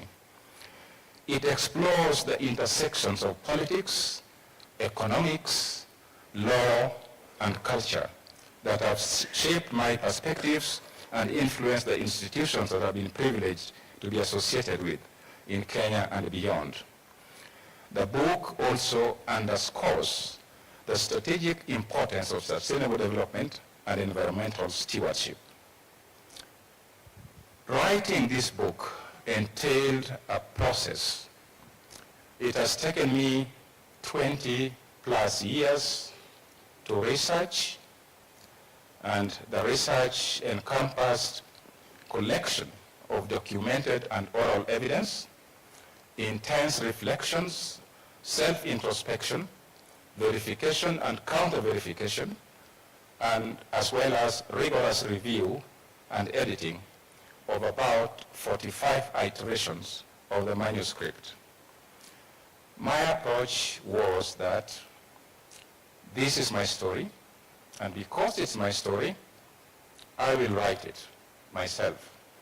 I will write it word for word, sentence by sentence, paragraph by paragraph, section by section, and chapter by chapter, before submitting it to a carefully selected editorial board led by Professor Tom Odhiambo to package it for me. My broad guidance to the editorial board was that since it was my own story, my voice, mode of expression, and tonality had to be preserved. The board's main brief was therefore to package the content, but strictly within the prescribed guidelines. The good news is that the board succeeded very well, especially in delegalizing the language. As you know, lawyers can be at times very technical, and that's a secret of trade, because you have to keep off your clients. You have to mystify the profession so that you justify the fees that you charge. So this board has actually succeeded very well in legalizing the language, simplifying the syntax, and restructuring the thematic flow while strictly observing the guidelines. I did realize that communication is an art, and that I'm writing, but not writing for myself. I'm writing for an audience, and a very varied audience at that. So this team helped me do that. Thank you very much, the team. I'll talk about that in a little while. The initial process obviously started building a chassis. It started with conceptualizing the structure of the book as guided by my mentor, Aziz Jamal. Aziz Jamal is a New York bestseller author, The Gift or the Power of Giving. And he gave me a theory called the bucket theory. Simply put, the bucket theory is once you conceptualize a story, or once you build your chassis, have buckets where you slot any information that you gather into these buckets as you move along. That is the bucket theory. The process also entailed reactivating my memory because you're really relying on that recollection by replaying scenes, events, and anecdotes. I consciously allowed the flow of the story to lead the way, and for the dominant characters in the story to emerge and occupy their rightful places in the story, rather than doing it the other way around. That is, to create stories around characters, which is what I think most writers of autobiographies or biographies do. Finally, I ended up with 45 iterations of the manuscript, which was then subjected to peer review by colleagues at different stages of preparation. Thus, the production of this book has been a pain of love for all parties concerned.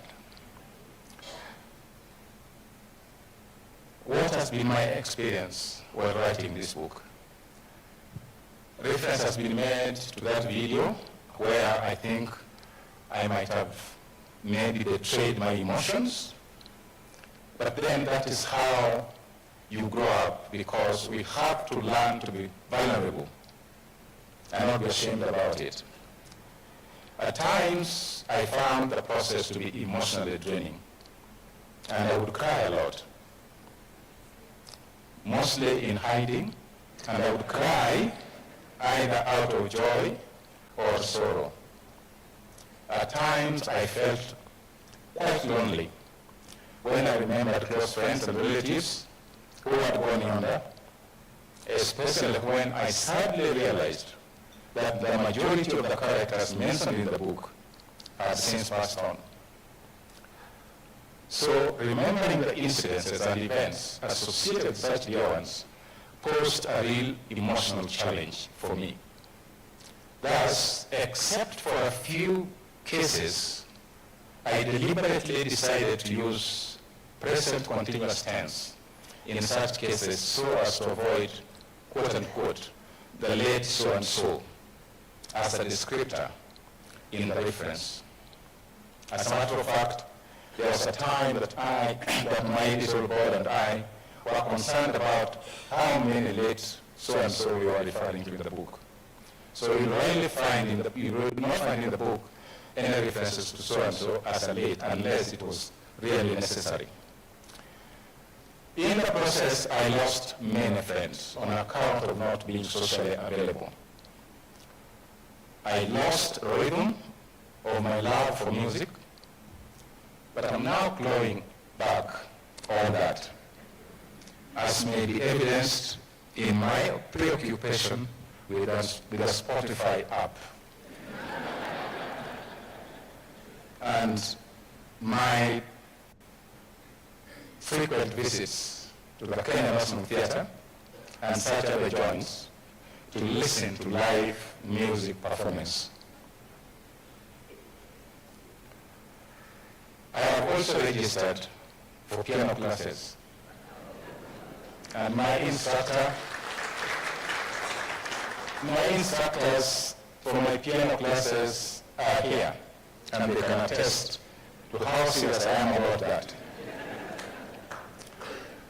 I learned about my own personal character in a very special way and discovered a new level of my own personal resilience and empathy. On the positive side, in the process of writing this book, I developed a better understanding of a writer's fatigue as a phenomenon. You reach a stage where you can't move. Thoughts don't flow, your hand is heavy, your brain is slow. That is what they refer to as a writer's fatigue. You feel like giving up. And that happens quite a bit. I also learned that one can use writing as a therapy.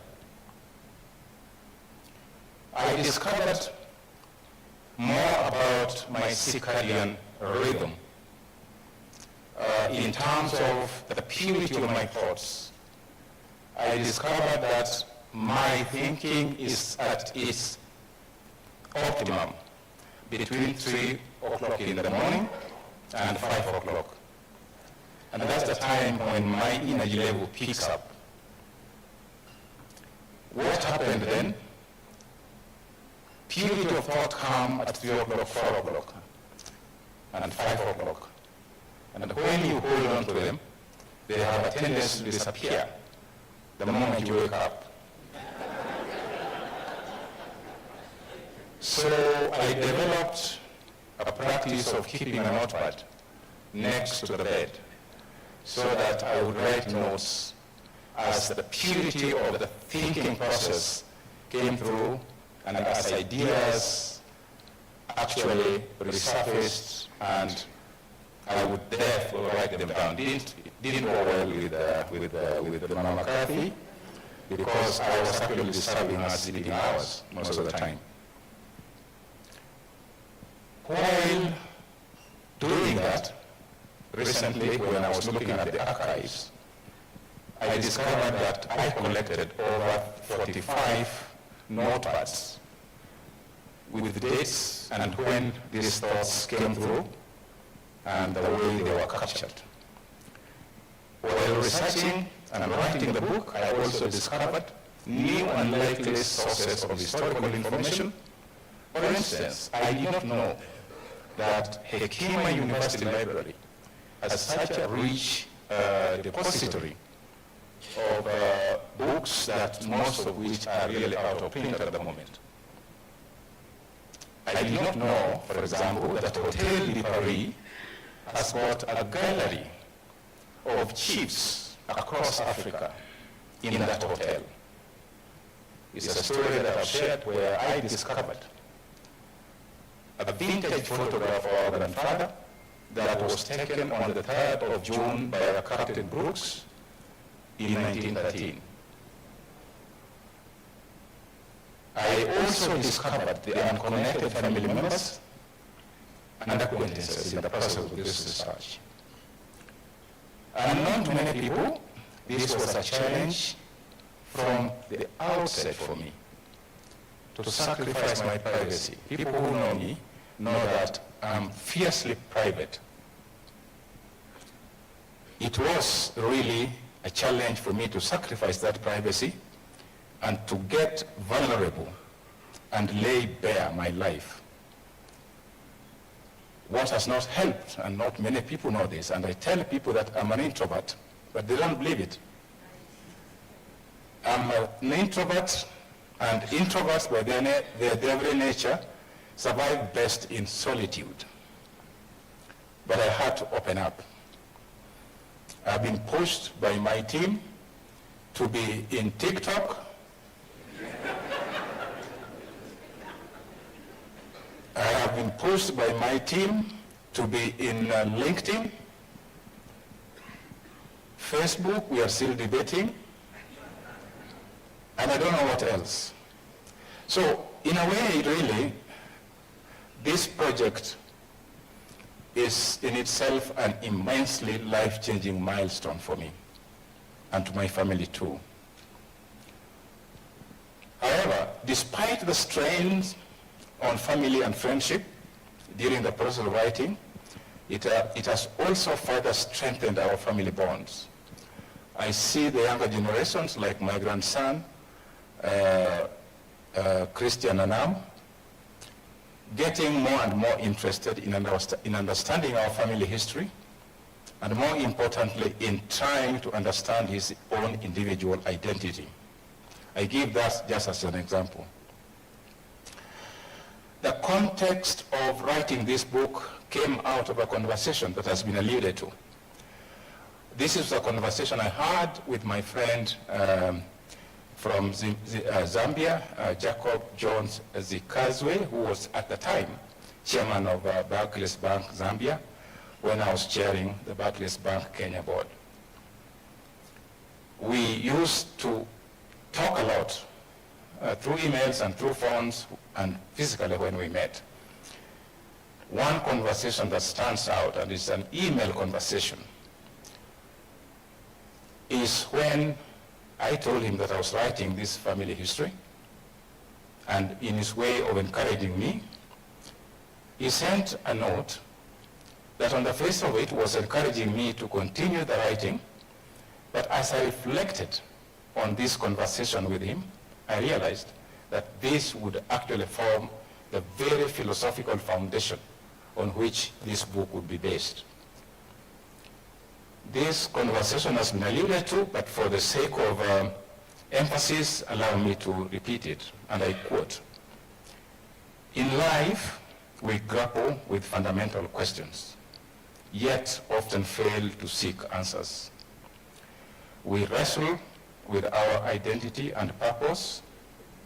Who am I, and what is my calling? We question our significance. Do I matter? And we ponder our impact and legacy. What mark do I leave on this world? And what will my footprint look like?" And quote. As I delved into the research of this book, the above conversation formed the philosophical framework that underpinned the research and subsequent writing and reflections. I also found myself confronted with the truth that indeed we are shaped by our ancestors, and that to truly understand ourselves, we must first understand this vital connection to our being and history. Thus, it is in this broader context that my preoccupation in the book with tracing my family roots, reportedly from Egypt and probably beyond, that is research that is still going on, down the River Nile, through Ethiopia, to Dembo or Dimo region in Wau, at the junctions of rivers Meridi and Sue in Bargazaru in South Sudan, to northern, central, and western Uganda, and eventually to the present-day Yimbo, Karimo, on the shores of Namlulwe or Lake Victoria in Kenya. Reflecting on my journey, I'm also reminded of Michelle Obama's poignant words in her book, Becoming, where she stresses the importance of owning and telling our stories, even when they are not picture perfect, because as she asserts, and I quote, "Your story is what you have, what you will always have, and is something to own." Thus, inspired by JJ's inquiry and Michelle's challenge,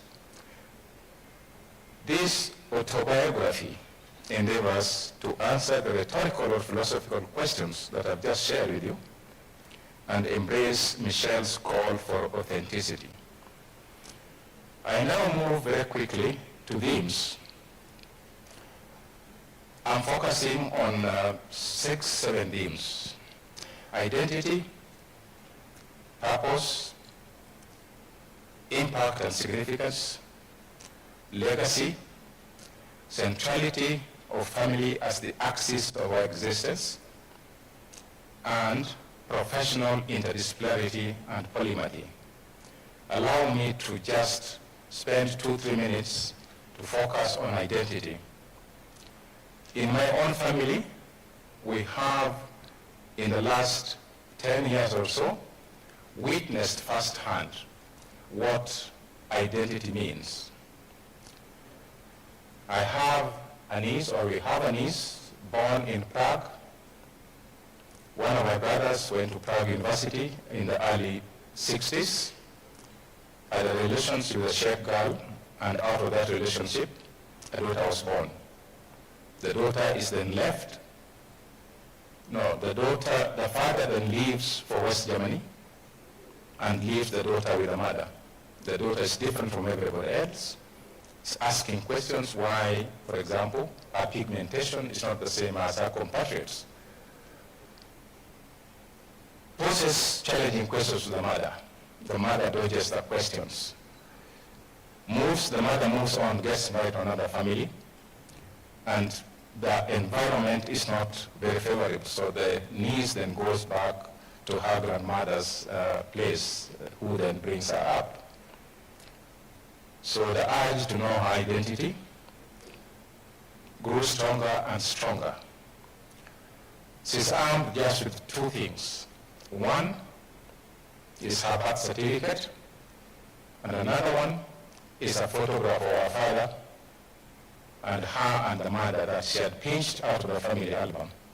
With the birth certificate, she goes to the hospital where she was born. She's told that your father was a student in Prague University. She goes to Prague University, gets more details. A long story short, with all the information, she goes to Geneva. The International Red Cross connects her to Kenya Red Cross. They trace my brother, and for a moment, my brother thought that all the crimes that he had committed in Czechoslovakia were following him in Kenya. We have reunited with her.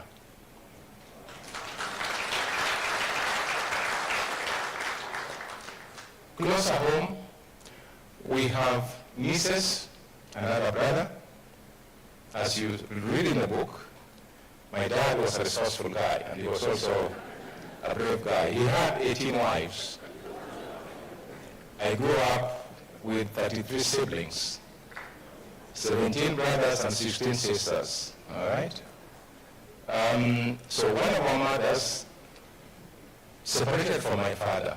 Our father went back to her place in Bunyala, got remarried into another family. Our brother was at the time maybe 3 years old.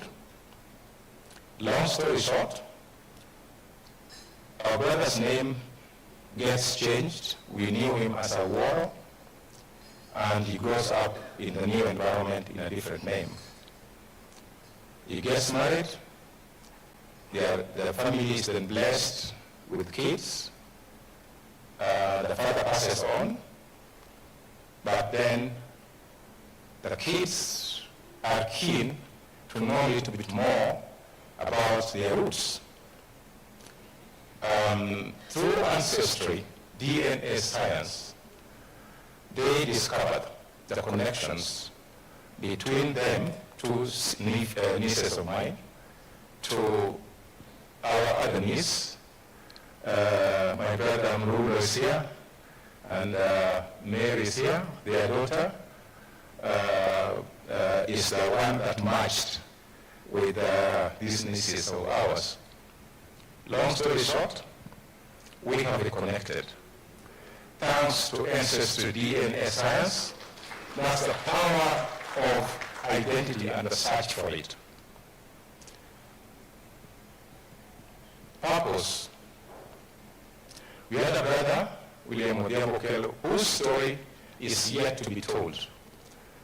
Him and Wera, his bosom friend, were frustrated by the colonial government, wrenched out of a ship in Mombasa when they were taking off to Europe for their further studies, and they were going to be studying law in Leicester University, and the British colonial system couldn't have it.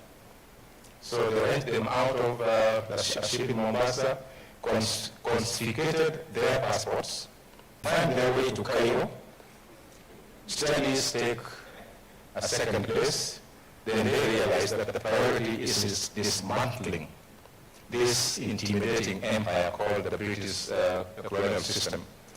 They opened a kind of office in Cairo, and Gamal Abu Nasser gives them support, and used to refer to them as two mad men in terms of their zeal, determination to dismantle the colonial empire, the British colonial system. They found purpose in doing that, using two things. One, the power of the pen, and two, the airwaves. That's the story that we share in the book. I will not talk about impact and significance. I will not talk about centrality of family as the axis of our existence. I will just spend 2-3 minutes talking about what I am very passionate about. And I think Martin and Sunny and the other panel speakers refer to it. That is professional interdisciplinarity and polymorphy. Tragically, our education system, which is largely based on the STEM mindset, currently, as it is being moderated by the competency-based curriculum, undermines interdisciplinarity and encourages silo thinking, and predictably ends up producing tunnel vision professionals and entrepreneurs. I'm not going to be kind in my words, because this is something that I seriously believe in, and I want to say it with all the energy and the clarity that I can master. As the saying goes, and I quote, "A jack of all trades is a master of none, but oftentimes better than a master of one." In my experience in corporate leadership, I can say with authority that at the level of strategic visioning and operational management and leadership, the scale should swing more in favor of a generalist than a specialist. A generalist with a broad appreciation for specialist thinking, and a specialist with a deeper appreciation for interdisciplinary correlations and linkages. In a word, I believe that operating in a knowledge-based global economy requires that as professionals and entrepreneurs, we should be intentional in aiming to be polymaths. That is, be a professional or an entrepreneur, but be a professional or entrepreneur whose knowledge span a wide range of subjects. Be a professional or an entrepreneur who is known to draw on complex strands of knowledge to solve specific human problems.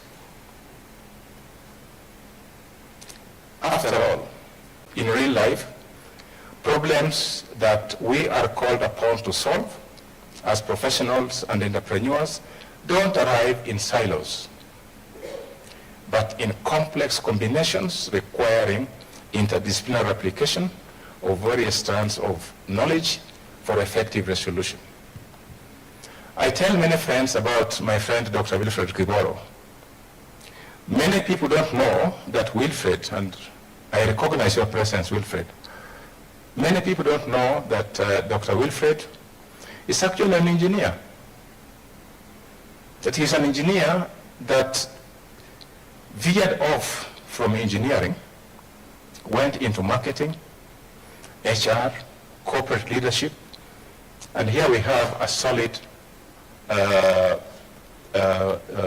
corporate leader that Kenya, one of the best that Kenya has produced.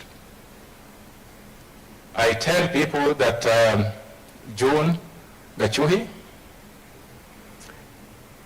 is a lawyer, and they get surprised because he's known for other things, music and that kind of stuff.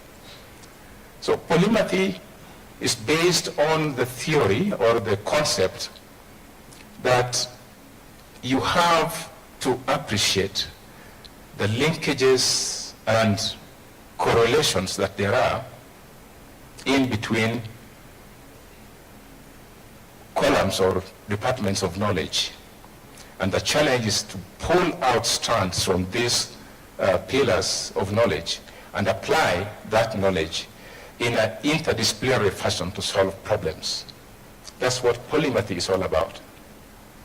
And I think this tunnel visioned thinking is a disservice to this country, and we have to, as professionals and entrepreneurs, deliberately and be very intentional in our trying to understand the connectivity and the interrelations that there are between marketing, for example, law, for example, finance, and all this kind of stuff, because it cuts across, and we have to really appreciate that there are nodes that we need to connect across the board.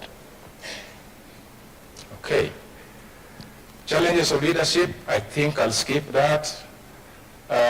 Lessons learned, probably we'll talk about patience, agility that has been talked about, curiosity and the willingness to learn, placing a premium on integrity, industry, and diligence. I have been very lucky in that I have been exposed to multi-sectoral kind of engagements. Several years in banking through Diamond Trust Bank, Absa Bank Kenya in South Africa, Absa Bank itself in South Africa, media through the Nation Media Group, tourism and hospitality in TPS, issues around manufacturing, industries and in infrastructure development through IPS, education through Strathmore University, Aga Khan University, and Center for Advanced Studies in Environmental Law and Policy in the University of Nairobi. We have been involved with the not-for-profit organizations like the President's Award Kenya, Africa 2.0, and several other charitable organizations that I work with. What have I learned out of all this? I have learned, in a summary, that life, including corporate life, is mainly about cooperation. It's about collaboration, it is about partnership, it's about affiliation, and it's about teamwork. I have also learned that just like is the case in an orchestra during a concert where the conductor or maestro does not play any instrument at all, but skillfully guides the ensemble to play in perfect harmony, leadership is about providing strategic guidance on the direction of travel so as to ensure that the agreed objectives are realized. What are my expectations? I think and I hope that this book will add value to the existing body of knowledge on Kenya's and Africa's leadership landscape. It is my hope that this book will enrich conversations on ethical or value-based leadership in boardrooms and in thought leadership spaces in Kenya and beyond. It is my hope that this book will inspire interdisciplinary problem solving among professionals and entrepreneurs. And I also hope that it will create awareness about the need for professionals and entrepreneurs to deliberately aspire to be polymaths, as I've explained. More importantly, I hope that it will serve as a source of inspiration for existing and aspiring leaders, entrepreneurs, academics, scholars, historians, and general readers alike. I end with saying this. I would like to publicly acknowledge the pivotal role and support, encouragement that I've received from members of my family, particularly from my partner in crime, Mildred Okomo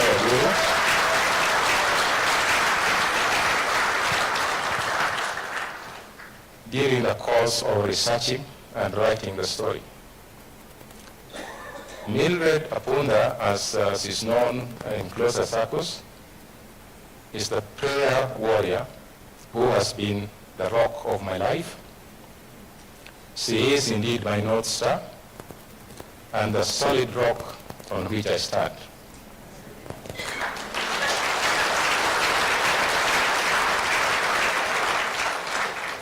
At this point, allow me to very quickly introduce key members of my family. I have my brother, elder brother now, he's the eldest, Engineer George Mrulo.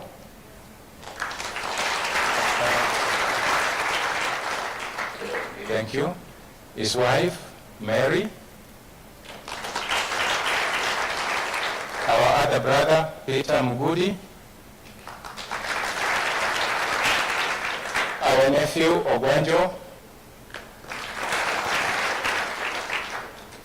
My son, Kwame. My brother-in-law, Cliff. My son-in-law, sorry. My son-in-law, Cliff. But is more of my brother than my son-in-law. My daughter, Archie. Our daughter, Stephanie. Our granddaughters, come on, stand up. Zoe, Nadia, Makena. My nephews, my nieces, Rachel, and our grandchildren, Christian, Zoe. I think the others you will get to know as we interact outside there.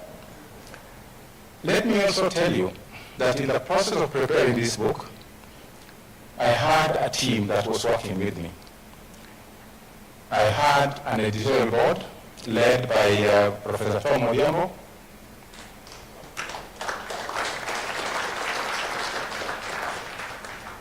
I had Jacob Akech. Tom was the lead editorial advisor. Jacob Akech was a critical member of the editorial team. Evolve Media, Zainabu.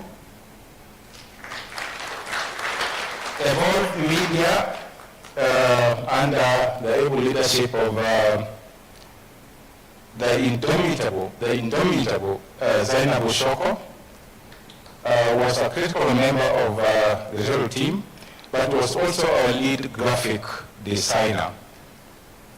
Our publishers, Green Graph Investments, is represented.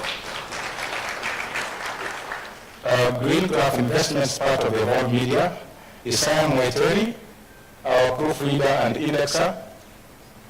Isaiah. Then we had quite a number of researchers that I will not go mention, but want to recognize their help. Special thanks to our illustrator who did my cover art, Pefu.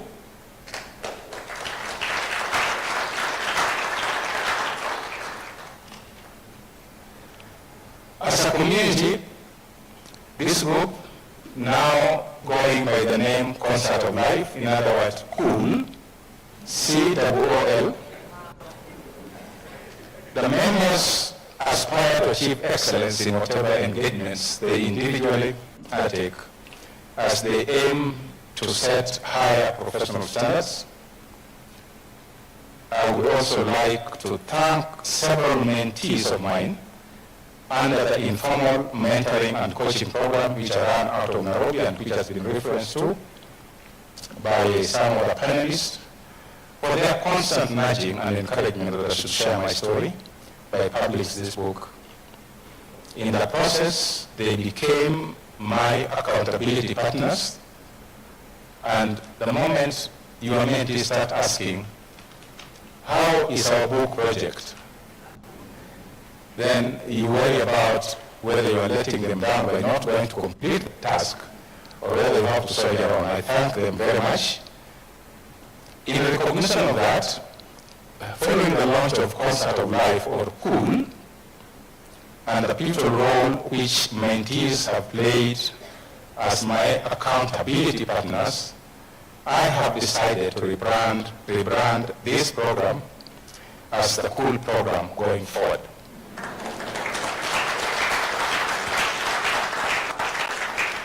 I would like to recognize my mentor, Honorable Amos Wako. Amos has traveled with me for long. He was my master at Kaplan and certain advocates. We converged in the National Media Group as board directors, and has been really my role model in many ways.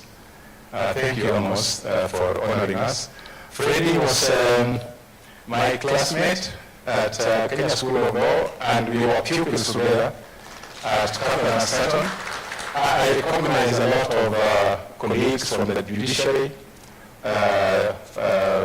from the bar, meaning practicing lawyers. I recognize, I said, colleagues from Strathmore University, the Faculty of Law, in the University of Nairobi, CASELAB. I see Vincent Ogutu, the Vice Chancellor of Strathmore University, in the audience. Thank you very much. Thank you very much. And I'm really overwhelmed with the support that you have given me. I think all I can say is that in you, I see champions and foot soldiers of cool. We have messages in this book that we want to share. And I see all of you, as being the kind of ambassadors, champions that we hope will help us share this knowledge as we move along. Thank you very much for your patience. The day was important for me, so I didn't want to rush, but I hope I am not over. I've done well, I think. Thank you.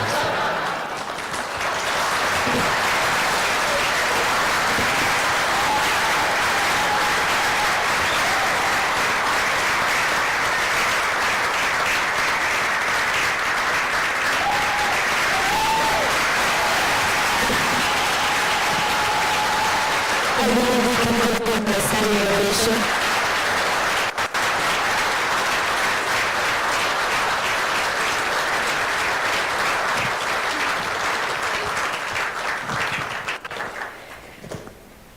We're all getting a copy of the book, are we not? That we are all sure of. It is not very often that you will be in the presence of greatness. And when you are, it is good to acknowledge, and it is good to learn as much as you can while you can. We will be unveiling the book shortly, but for now, I'd like you to train your attention and your eyes to the screens, because we've got a few messages that we'd like to share with you, sir. These come from far and wide, but let us let you watch them as well.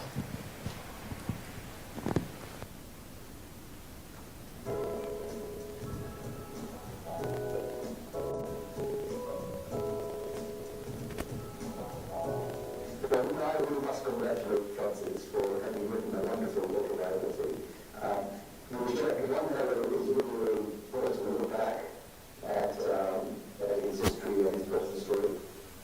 But I think more importantly, I want to thank him for having shared something which really has a bit more of a wider application to all of us in terms of its public interest issues that he covers and speaks to. And I think there are life lessons in this book for all of us. When you look at Francis' story close up, what you see really are the footsteps of his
services, through TPS and Sarana, through information services.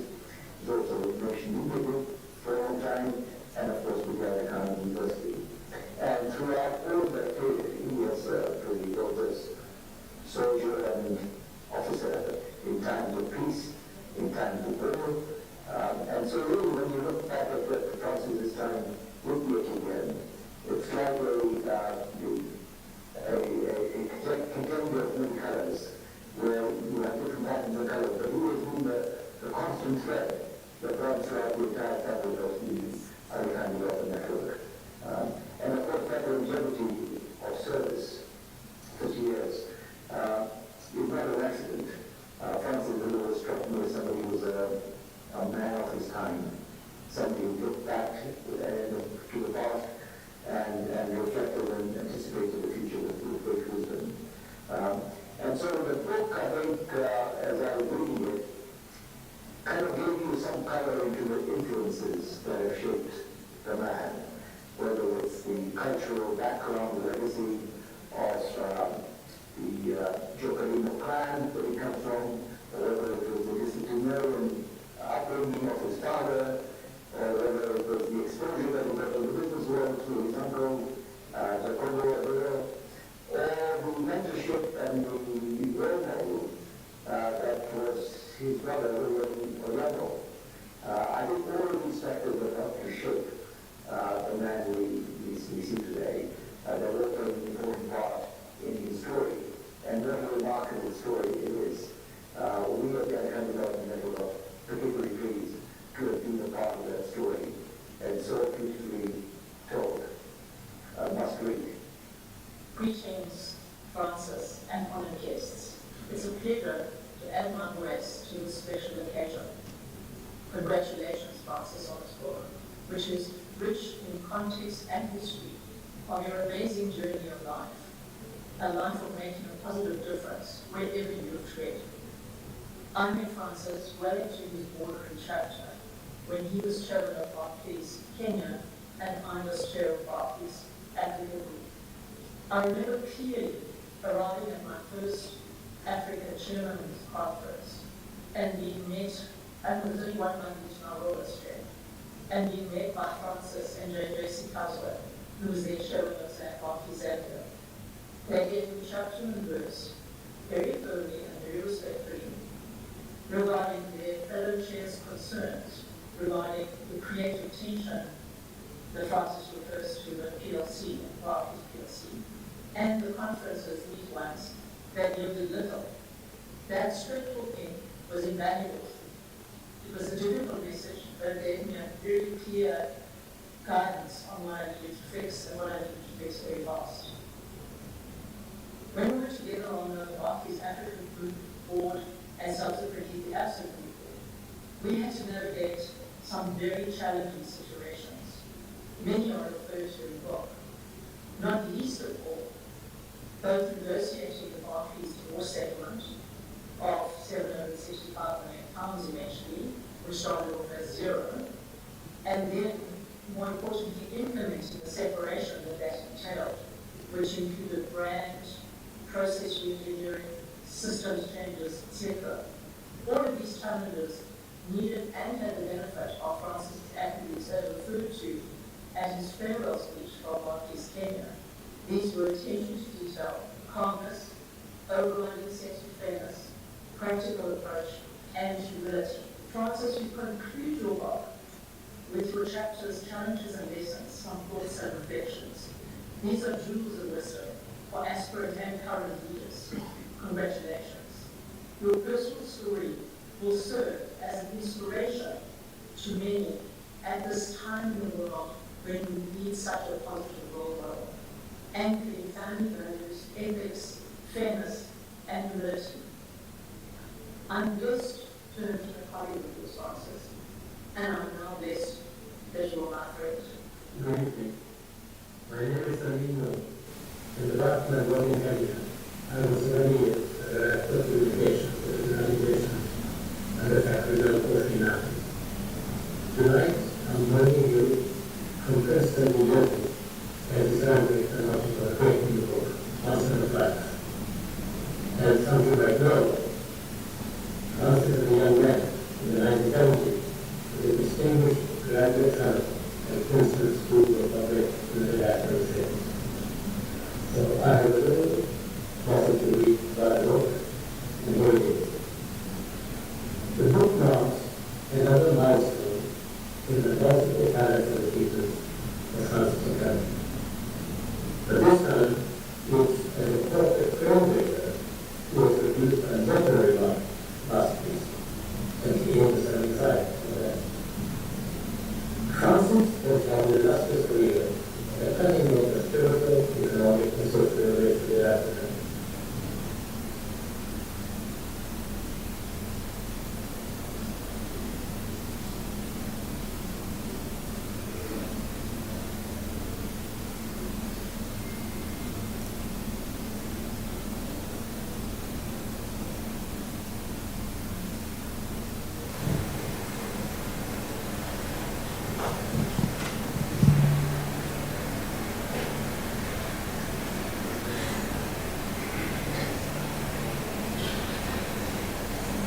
Fabulous university. His situation, opening titled Non-Noble, describes the power and spiritual mystery that make the formula as known for centuries of the normal people.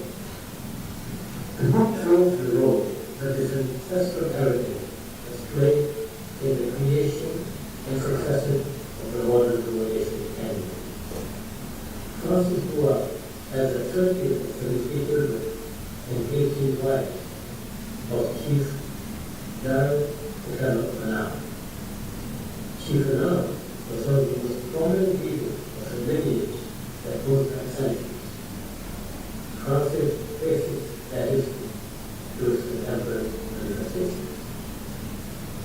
The book explains how the successful past was instrumental in enduring things with its realistic and holistic vision in his business career. Francis embraces his cultural heritage, untainted by Western biases, and then strives to integrate it in the present and the future. The book turns out also to be a fascinating and eminently leading social history of Francis' pivotal generation. On virtually every page of his journey, despite our very different background, and came across 4 people I knew very well who also trust very much. You also be close to people I trust. Setting out from all this, Francis has captured in this book the enduring fluidity that made him stand out as a unique and thoughtfully understood corporate people. As we all know, not all business people have that kind of wonderful orientation. So congratulations, son. And best of luck to you for the rest of your career. Francis Okello's new book, Concert of Life, will help all readers understand how one can find the best pathways to leading a life full of commitment, caring, and responsibility to others.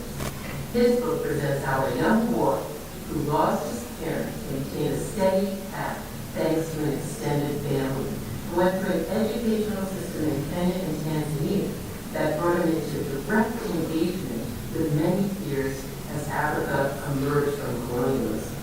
He chose a business and law degree, which gave him the knowledge he needed to lead and guide major organizations in East Africa and sit on many boards of directors.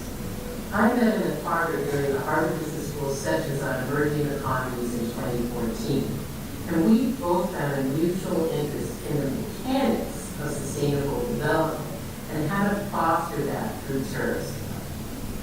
His leadership at the Serena Hotel Group certainly applied this knowledge, and he has helped to create a widely admired and influential hotel business which values its employees, brings its fine design and comfortable settings to many of Africa's most beautiful locations, and sets out to provide both environmental and social awareness and impact in its work. I congratulate Francis for the remarkable life he has led and the leadership he has provided.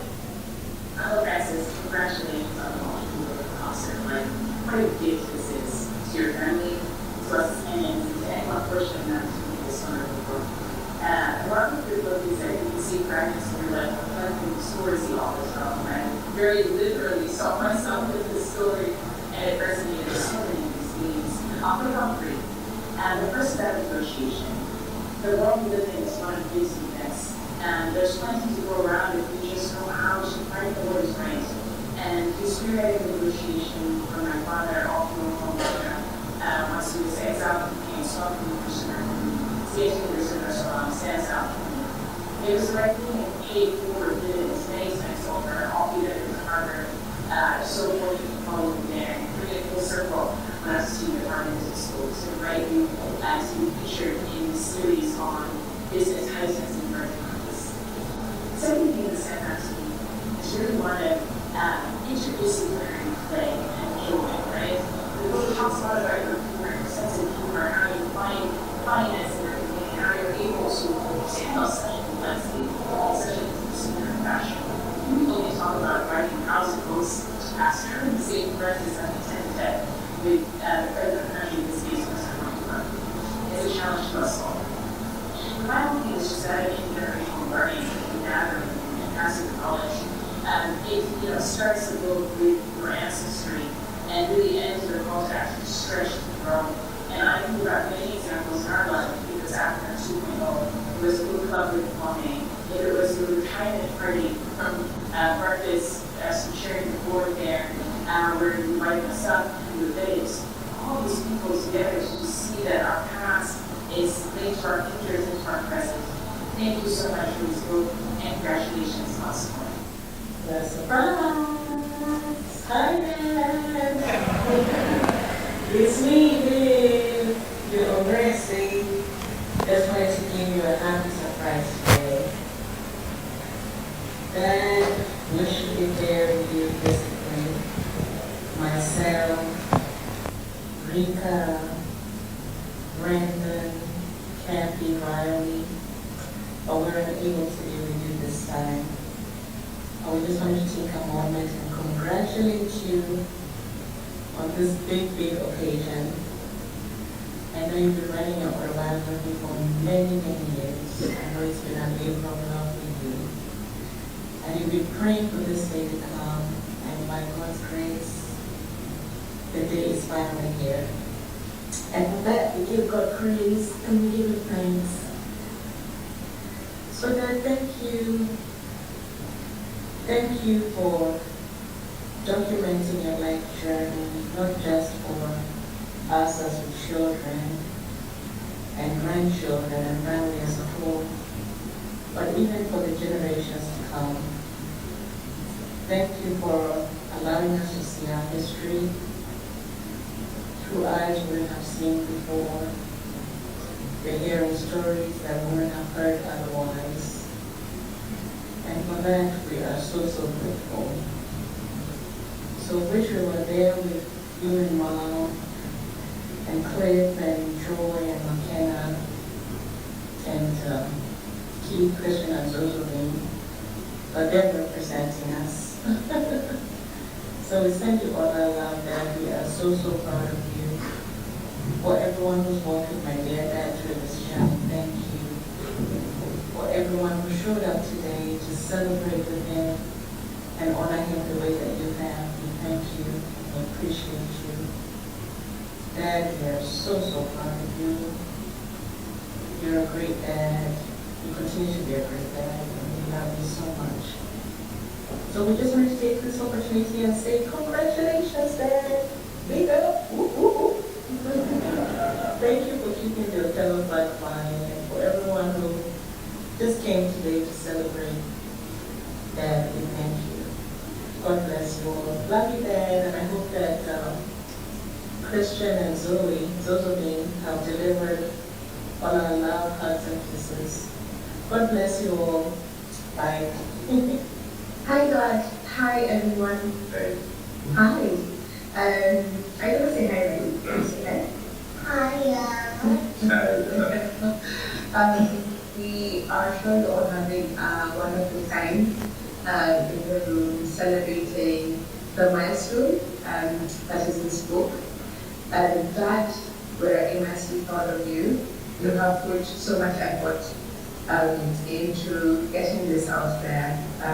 It's taken several years, but in true Francis fashion, we got it done. So a big well done to you, and we know that you have the support of several people to get to this point, and a big thank you to everyone who has supported you in this process. For us, I do appreciate all of it as well, that just seeing it develop along over the years. It's not really appreciated. Not like all the away, it's not that we appreciate it involved. And we've enjoyed the book. Yeah, like what we read has been amazing. And we're sure it's going to have wonderful lessons for these kids, and they get big enough to read it as well.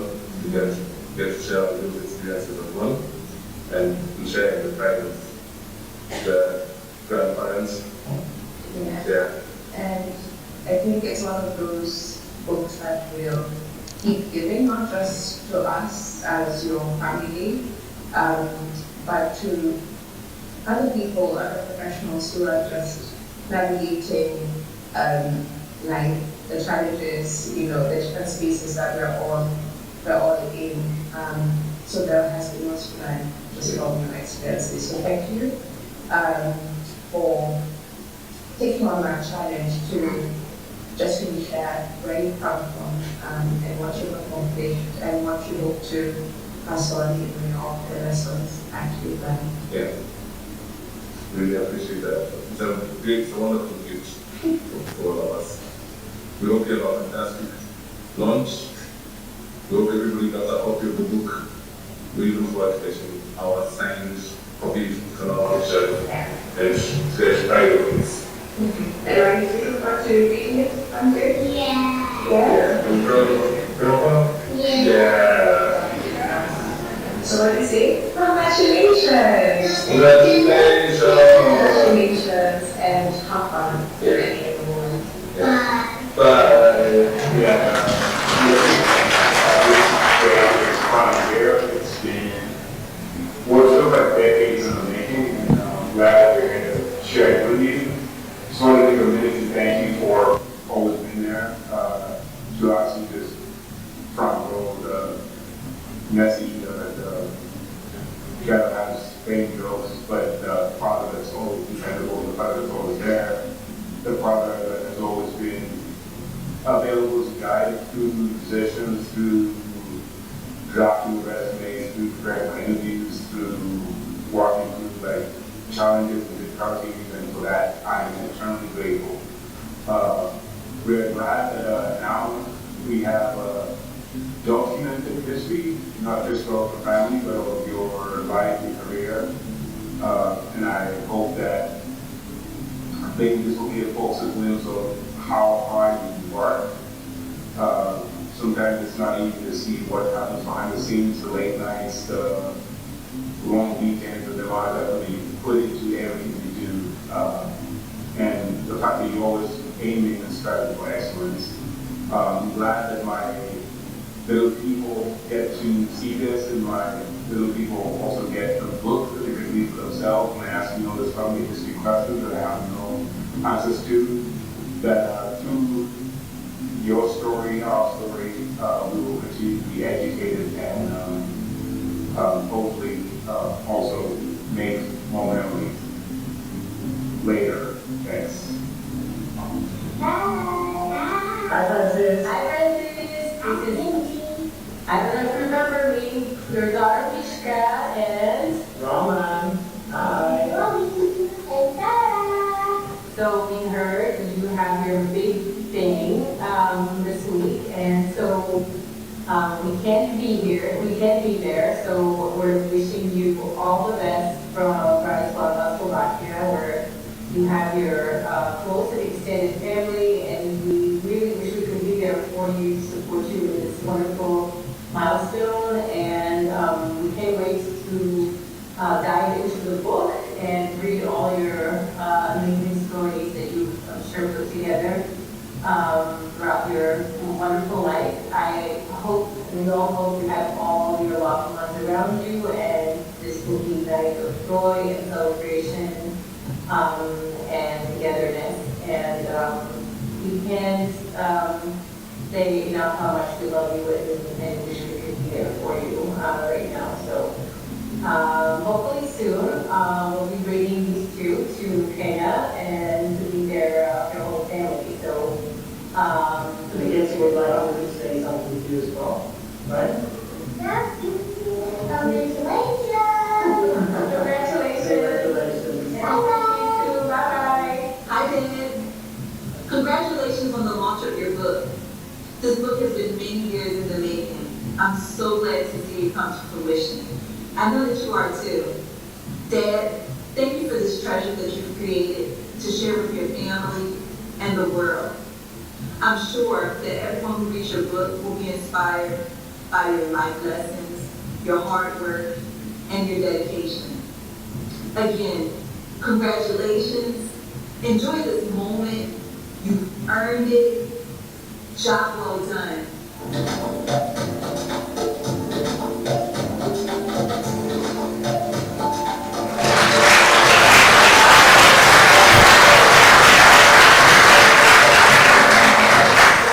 We've come to our final two messages, and these two will be presented by two very special guests who are here with us, Christian Anam Okello and Zoe Acheng Okello. Please come up together because you've got a special message for your grandfather.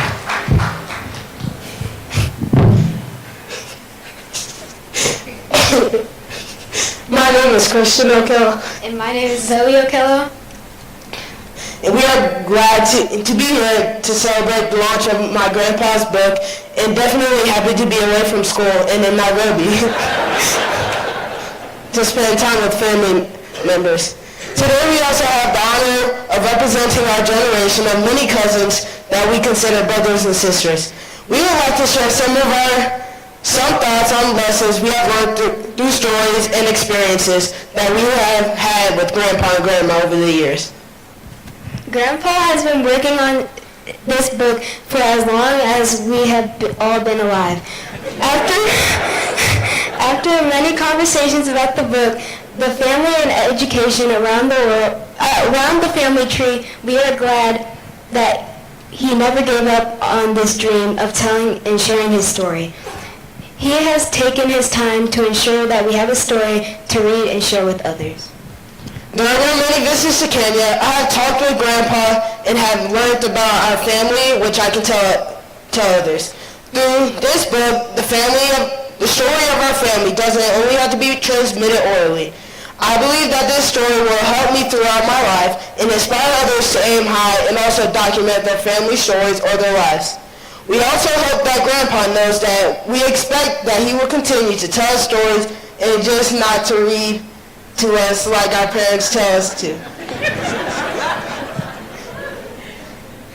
In spite of losing his parents at a young age, Grandpa had brothers and sisters and many other family members that helped raise him and guide him through his youth and into his adult life.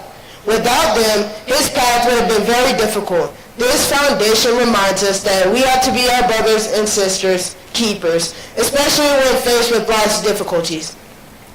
We were very fortunate to have met and spend some time with Babus and Nyanyas who played this important role and are grateful for the examples they have shown us.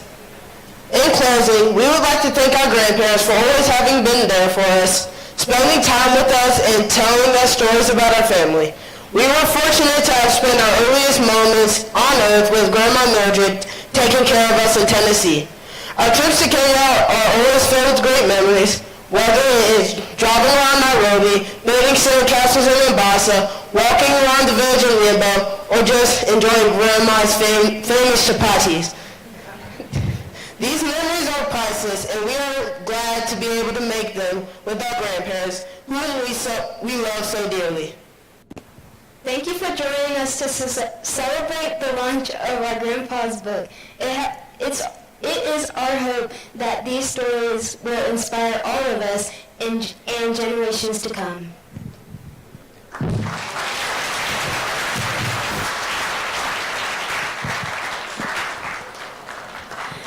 you very much, Christian Okomo Okello and Zoe Acheng Okello. And now, a special tribute.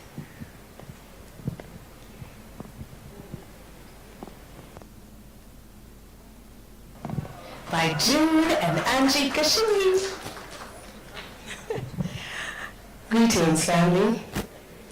I am the polymath that Juan Franco was talking about. Some of you thought I was a myth. I am here, I promise. I am. And I'm so, so proud of you. Thank you for being my friend.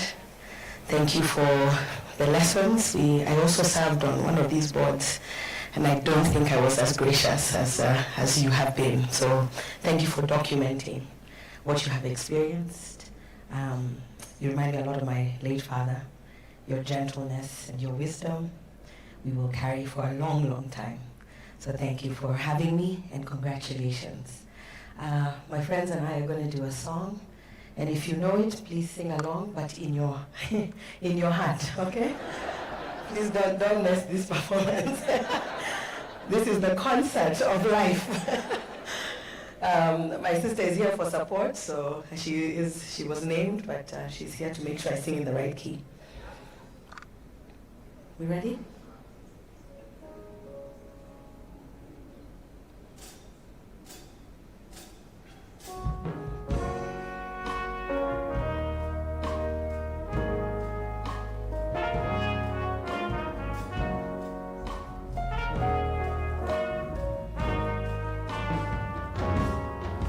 And now the end is near, and so I face the final curtain.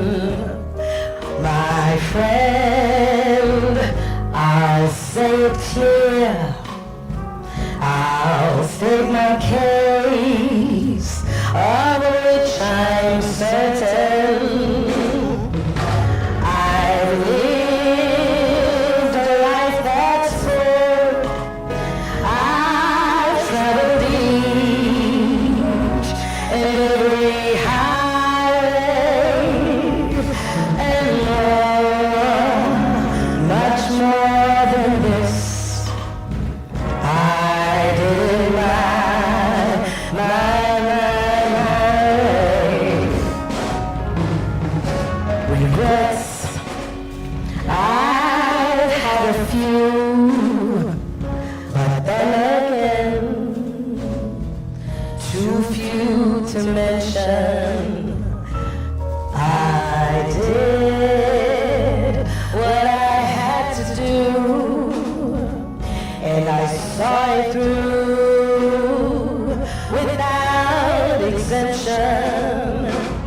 I planned each charted course.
often cried.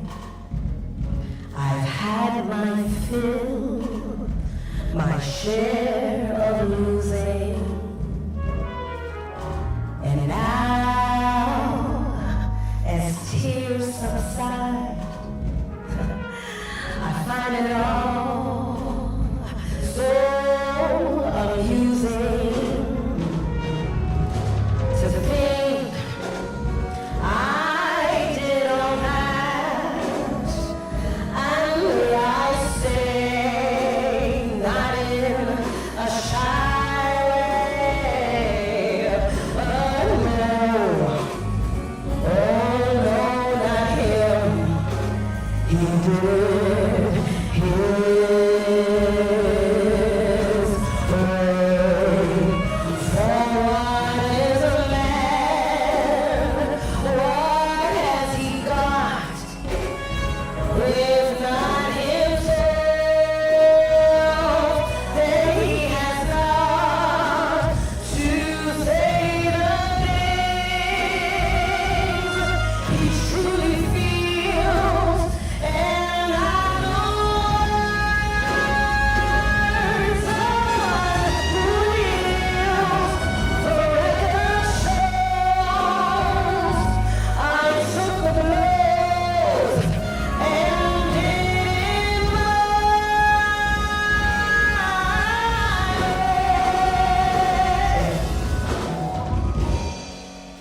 He did it.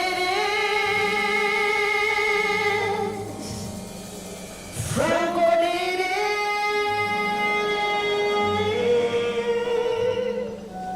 His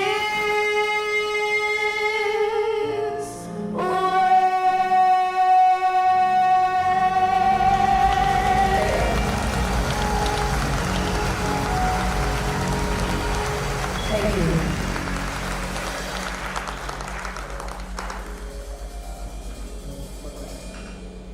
She's ready to sing one more, so we're going to unveil the book first, and then we'll take requests. Yeah? Write down all your favorite songs. This is your moment. But we are now going to unveil the book, and I'd like to request Mr. Okello, Madam, and the grandchildren. And then we'd like our chief guest as well to accompany Frank as he makes his way to the corner right there. Just stand right there. We're going to cut the ribbon first. And then we're going to draw the curtains. And so I need everyone to stay Jojo. You know what Jojo means, right? To stay alert. You know there's a saying, if you stay ready, you don't have to be ready because you're ready. So are we ready? And the pirate people, are we ready? Okay. So first things first, we are going to, we've got the scissors ready? Yeah? Okay. So we're going to give our author the pair of scissors. And so that he will be ready to go. Pirate team, we're going to do this on the count of 5. 5? Okay, Ezekiel? 5. All right. So, our dear author, at the count of 2, I want you to be there next to the ribbon, so that by the time we get to 1, it's just unfair, pandemonium, yeah, happiness. So, can we start counting down now? All right. And 1, 2, 3, and 3, 2, 1.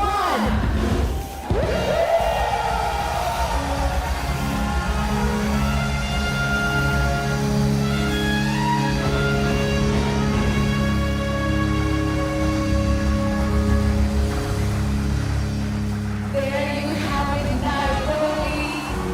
Distinguished guests, the book is officially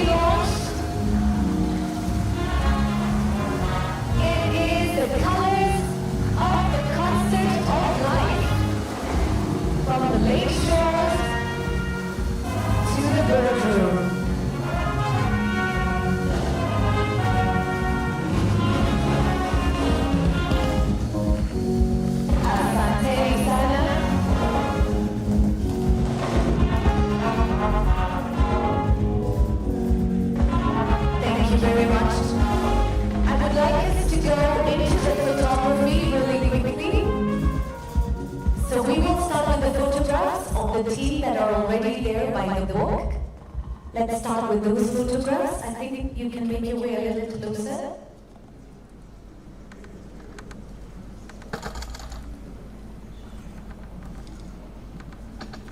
Okay. Thank you very much. And now you may come back and take your seats. Thank you very much for that. As they come back to their chairs, I'd like to request Dr. Okello. Dr. Okello. We're going to have our vote of thanks followed by the closing prayers, and then we'll go into our vote of opportunities, but first, the vote of thanks. Thank you. Thank you. Wow. From Frank Sinatra to Prince Inda, this. Right? That's my request. What a wonderful evening that we have. I know we are tired. I just want you to do one thing for me. When I finish this sentence, you say, only Francis Okello, right? Francis, you have extremely powerful convening ability. You assembled a commonwealth of wealth. Who else other than can convene a former finance minister, Robinson Givai, and former PS Finance, Martin Orotiel? Who else can convene a former Attorney General and former Chief Justice of the Judiciary and former President of the Court of Appeal and now Supreme Court Judge? Who else can convene Jubilee CEO, ABSA CEO, Nation Media former chairman? Who else? Who else can convene a motley of lawyers? George Oraro, Ambrose Rachel, P.L. Lumumba, Fred Ojambo, and many others on before the court. Steve Mwenesi. Who else? Who else can convene very relevant and rebellious writers like Charles Okomo and Sami Binira?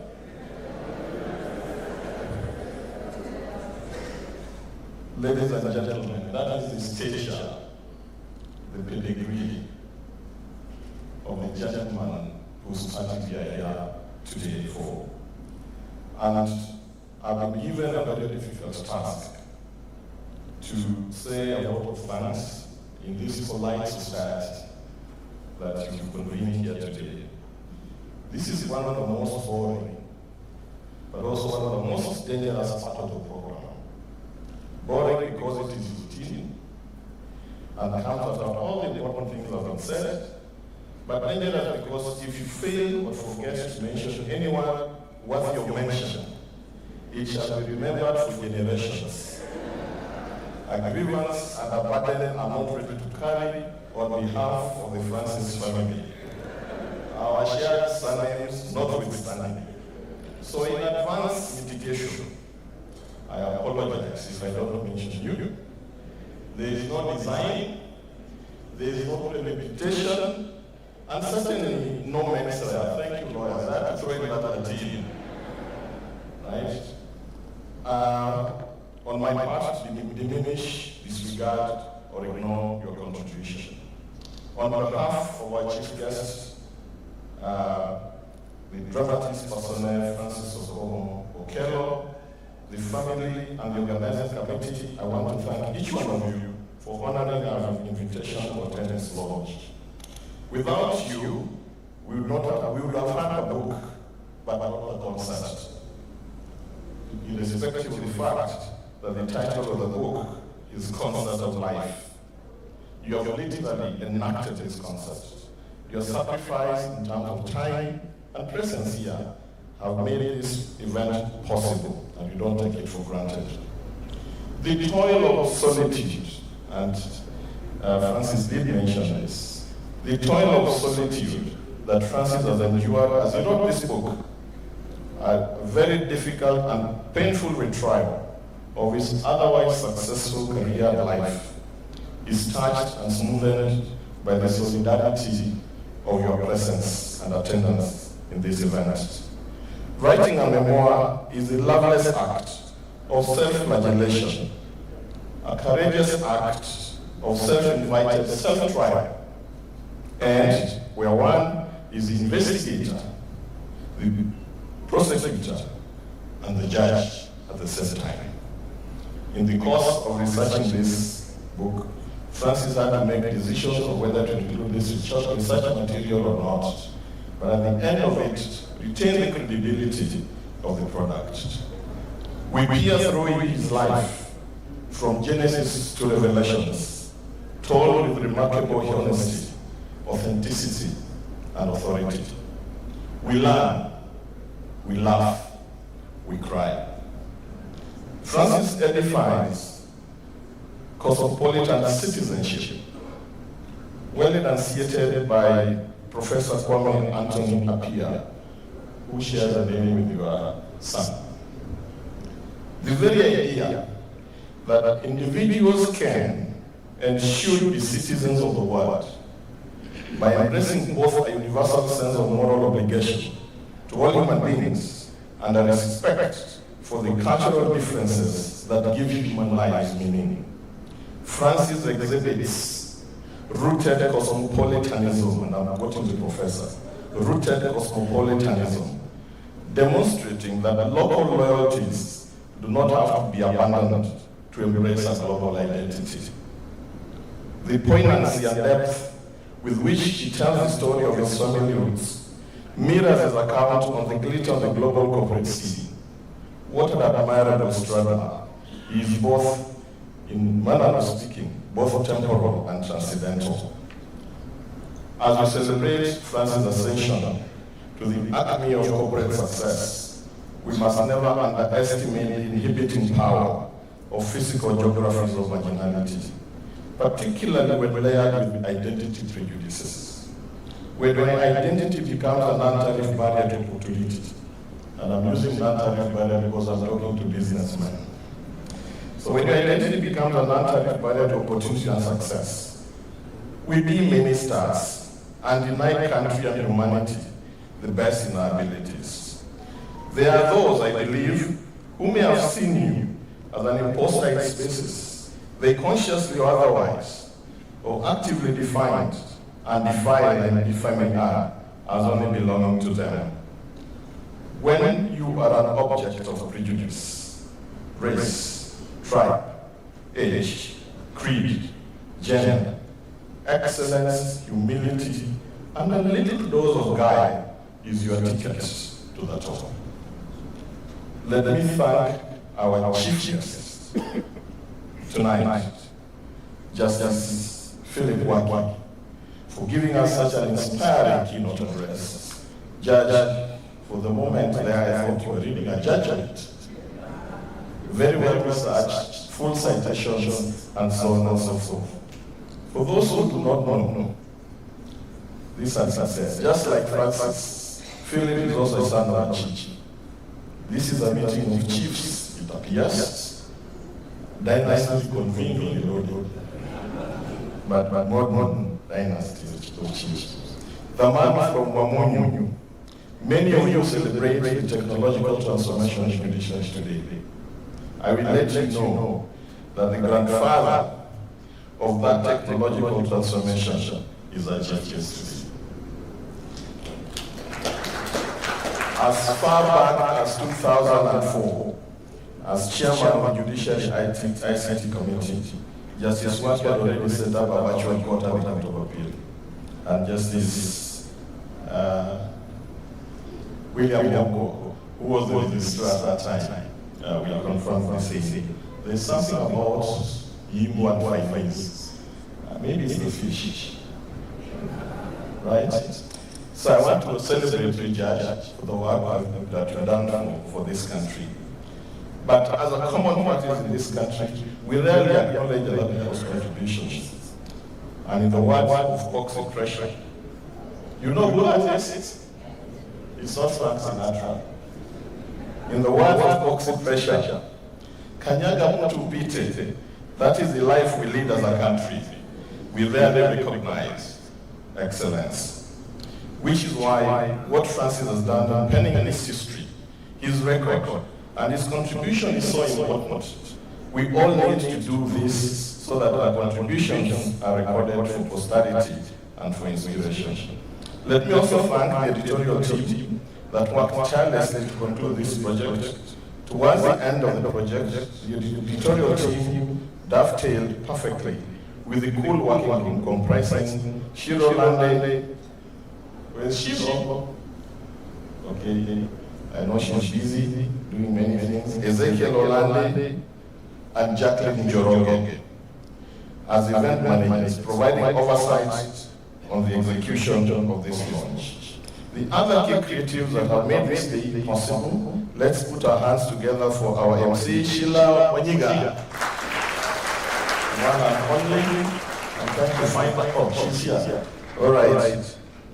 Sheila Wanyiga, Raphael Agung, who made very illuminating welcome remarks. John Oyamo, who is in charge of videography. Paul Otieno, who is in charge of photography. Duncan Ondingo, who has been in charge of public relations.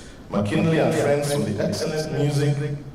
June and Angie Gashuhi for collaborating with McKinley and Friends. Last but not least, Nairobi Serena Hotel for delivering the promise beyond expectation. You did not let down your chairman. And on that light note, Chairman, you come from a very beautiful place called Imi. The place that you want so street lights like that day in the nights from Imo to Bita. It's a fantastic shoreline. I know Serena makes their decisions differently, but it's about time to consider having a hotel on that shoreline. I want to thank the panelists, Dr. Martin Oduboro-Otieno, Sunny Bindra, Lillian Madeje, Kevin Mitiso, and our own moderator, Carol Musyoka, for very effective running of proceedings. I would also like to thank the Aga Khan group, including Nairobi Serena, IPS, as well as Barclays, and other corporates for allowing Francis to serve. And to Mama, affectionately referred to in the book as my Mildred. Thank you very much. As well as, let's give a round of applause for holding Francis in his hands, together with a beautiful family that you've seen as they endure Francis' occasional bad habits. And with that, ladies and gentlemen, as we thank Francis for our tour de force on the history of his family and his people, we thought that we had lost Bethwell of God historian. A new historian has been born. We thought we had lost a good communication specialist in Philip Ochieng. A new communication specialist has been born. We thought we had lost many others. Find those names yourselves. And with that, ladies and gentlemen, this is the final act of the concert of life. And with it, the curtain falls. Get yourself a copy. Have a good evening. Thank you for honoring us. Asanteni sana. Mungu awabariki. Thank you. As we close, we've got refreshments, we've got cocktails, but before you stand up to leave, I think it's only fitting that we wind up the way we started. We gave thanks to the Almighty, we give thanks to the Almighty one more time, as we all prepare to leave. So do not leave without a copy of your book, number one. And we will give you an opportunity to pose with the author. We'll be doing the autographs and the signing. This is your moment to gather next to Greece. You could be the next one we're celebrating with a book soon. But before we do that, including of course the photo ops, I would like to request Reverend to please come. Yes. Reverend Ochillo, and then we've got Imam to just wind up the way we began. Thank you.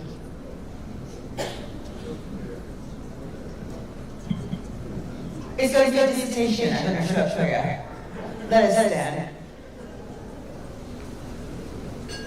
Brothers and sisters, we have come, we have learned, we have grown, we have enjoyed. Now let us go buy a book, read the book, and internalize the book. Now may the grace of our Lord Almighty God, the Father, the Son, and the Holy Spirit be upon each and every one of you. And the people of God all said, Amen. Amen. Is it easy? Imam?